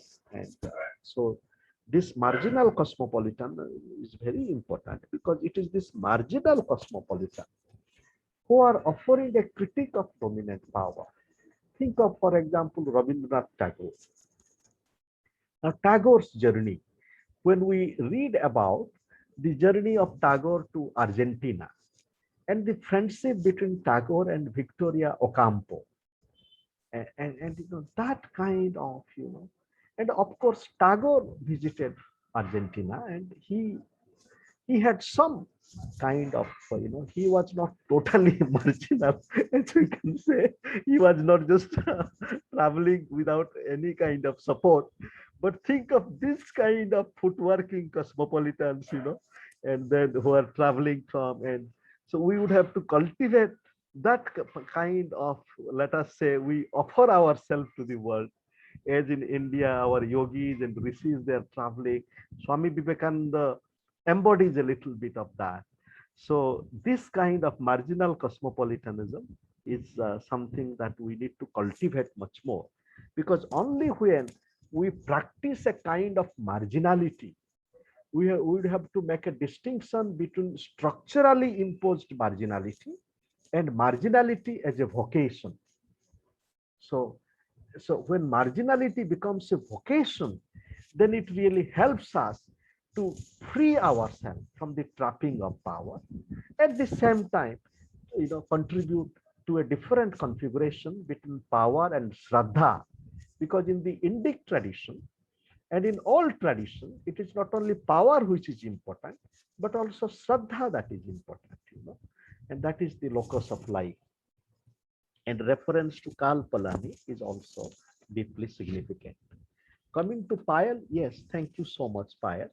And then your reference to Anthony Apaya and Walter Migno and Paul Gilroy, they are very, very deep indeed, because in their own ways, they challenge us to understand the different possibilities within the cosmopolitan. Though in my own humble journey, I have tried to open that a little bit. I have edited a book called Beyond Cosmopolitanism. But the works of Gilroy, Planetary Humanism, and Walter Migno is deeply significant. And Gyan Luigi, thank you so much, because this idea of going out, in fact, it is Nietzsche who has said, go out to the field, go out to the wild. And that is the kind of spirit. Though Nietzsche was a philosopher, and I do not know whether he himself did field work, But we have examples of some philosophers who have done field work. For example, Ernest Gellner.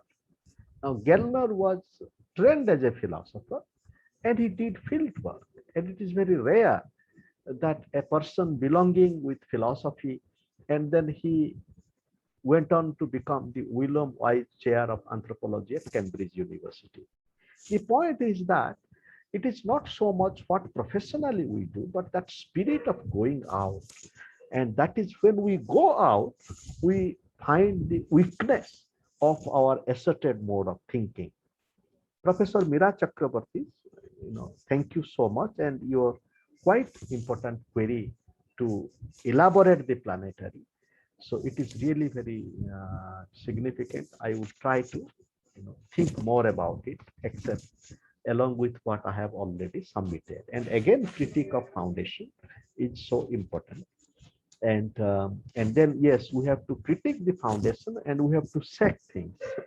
And I remember our friend, Professor Subhash Sharma, who is part of our another set of dialogue. And he uses the idea of the rotating the pyramid. Because if much of our, structures of thinking is still pyramidal, how do we really rotate it? And then, Minati, your very important queries as always. Yes, I think this reference to pluralism in India and this kind of thoughts, because what has happened is that we have become produced in such a narrow way because of the changes in the life world, political change and political discourse. And therefore, some of these realities of our world that we need to remember. For example, we must not forget that just 200 years ago, Persian was the lingua franca of India. Just not too long ago, just 200 years ago. But today, what is our acknowledgement of the Persian in our reality? And then about Dharma Shastra and the constitution is that it is to really set up this kind of conversations. And now the Shastras are there. There are multiple kind of Shastras. And the Shastras also have been part of interpretative traditions, as all our deep seekers, they have, for example, written on Bhagavad Gita. We know that so many deep engagement with Bhagavad Gita. Maybe to that extent, we have not had a similar kind of dialogue with Manu Samhita, for example. Now think of, we could have a plural dialogue with Manu Samhita, that if the women themselves start reading Manu Samhita and then engage with it, as we know from Islam, that many of our sisters and mothers and daughters of Islam, they're engaging with Quran, and they're engaging with the Quran in a spirit of engagement and transformation. I remember the work of Amina Wadud. She is an American Muslim sister who has written a very important book called Fighting Gender Jihad in Islam. So this kind of dialogue, once we open up, maybe it is not possible to transfer the lines in the Shastras, but our understanding and interpretation of Shastra, as Gandhi has said, vis-a-vis this line from Tulsi Ramayana, there is a line in Tulsi Ramayana which says that, maybe if necessary, one has to beat the women and the Dalit. And, Gandhi has said that, no, even if it is written by Tulsidas, I would never accept it, even the holy man Tulsidas has written. So that kind of a dialogue of life can certainly begin. And here constitution also, this dialogue has to be both ways, because some of the constitutional values, what is the place of transcendence in the constitution? For example, equality, fraternity, the idea of the fraternity in constitution. And my respected friend Akash Singh Rathore, in his recent book on Ambedkar, A Secret History of Indian Constitution. Now, Akash writes that it is gift of B.R. Ambedkar. B.R. Ambedkar was very, very, he was deeply, deeply significant in emphasizing the value of fraternity in constitution. But how did it come to Dr. Ambedkar? I think it came from two sources out of many: the French Revolution and his own teacher, John Dewey, his whole pragmatic philosophy, democratic fraternity, but also from the Buddha. So therefore, we need to, in terms of the book view and field view, today in the contemporary India, we need to engage ourselves with this kind of multi-linked dialogue, without the kind of the a priori arrogant certainty. On the one hand, we are talking about constitutional principles, very important. But these constitutional principles, as it flows in a site, to use Savyasaachi's words, Professor Savyasaachi, in the cultural landscape of India, it is all the more enriching for constitution also to dialogue it with the Upanishads and certain traditions of fraternity and co-thinking. So these are some of my thoughts with gratitude to all of you, please. Thank you so much for your very, very enlightening response and as well as presentation. Now, Dr. Tiwari, please give a vote of thanks. Now, Randhir, today we have double vote of thanks, in the progress. One line each. Yes. Thank you so much, Professor Randhir, for giving me this opportunity to extend the vote of thanks on this August moment. And really, it was mesmerizing to listen all the distinguished discussants and speaker, Professor Giri sir, and the way sir concluded the session, means book view and field view, it concludes the whole notion of today's talk, that we should not only run behind books, also we should go out to find the reality, to judge the reality, and then accordingly we should behave. So really, so it was a great opinion of Professor Giri, and for that I'm very thankful to him. Now, to begin formally, it's my honor and privilege to extend this vote of thanks on behalf of School of Humanities, Raffles University, Nimrana, and Swadhyaya Sahachakra Circle for Creative and Co-Learning, Vishwaneedam Center for Asian Bullying and Puducherry, to extend my heartfelt gratitude and thanks to today's distinguished speaker, Professor Anand Giri sir, for his brilliant presentation and definitely answering and presenting his observation on queries raised during discussion session. So thank you, sir. I bow my head in gratitude to your good self. Next, I would like to express my deep felt gratitude to Professor Savyasaachi sir for being the part of this discussion and presenting his opinion by drawing so many and very relevant analogies. So my thanks to Professor Savyasaachi. I would like to express my deep felt gratitude and thanks to Professor Anand Kumar sir from JNU. And as usual, I have been listening to him for a couple of times, and very relevant and practical and very easygoing, and the kind of ideas presented by Anand sir was very relevant. So for that, I'm thankful to sir. I would like to express my deep felt gratitude to Payel Mukherjee for joining the discussion and presenting her opinion. For that, I'm thankful to her. I would like to express my gratitude to Professor Meera Chakravarti ma'am for being the discussant and expressing her opinion. My thanks are due to Professor Gyan Luigi as a consistent and very active participant and discussant. My thanks are due to Ms. Minati Pradhanji and everybody who had been the part of this journey of learning together. It was definitely full of experience and novel ideas were shared, and I was mesmerized. Definitely, I learned a lot. So my thanks to everybody, and last but not the least, disruption হচ্ছে না, আমি কিছু শুনতে পাচ্ছি না, কিছু বুঝতে পারছি না। Yes. So last but not the least, I would like to express my deepfelt gratitude to Professor Randhir Gautam for planning, executing, and doing everything. And it was a great success. So thank you, everybody. Namaste. Thank you so much.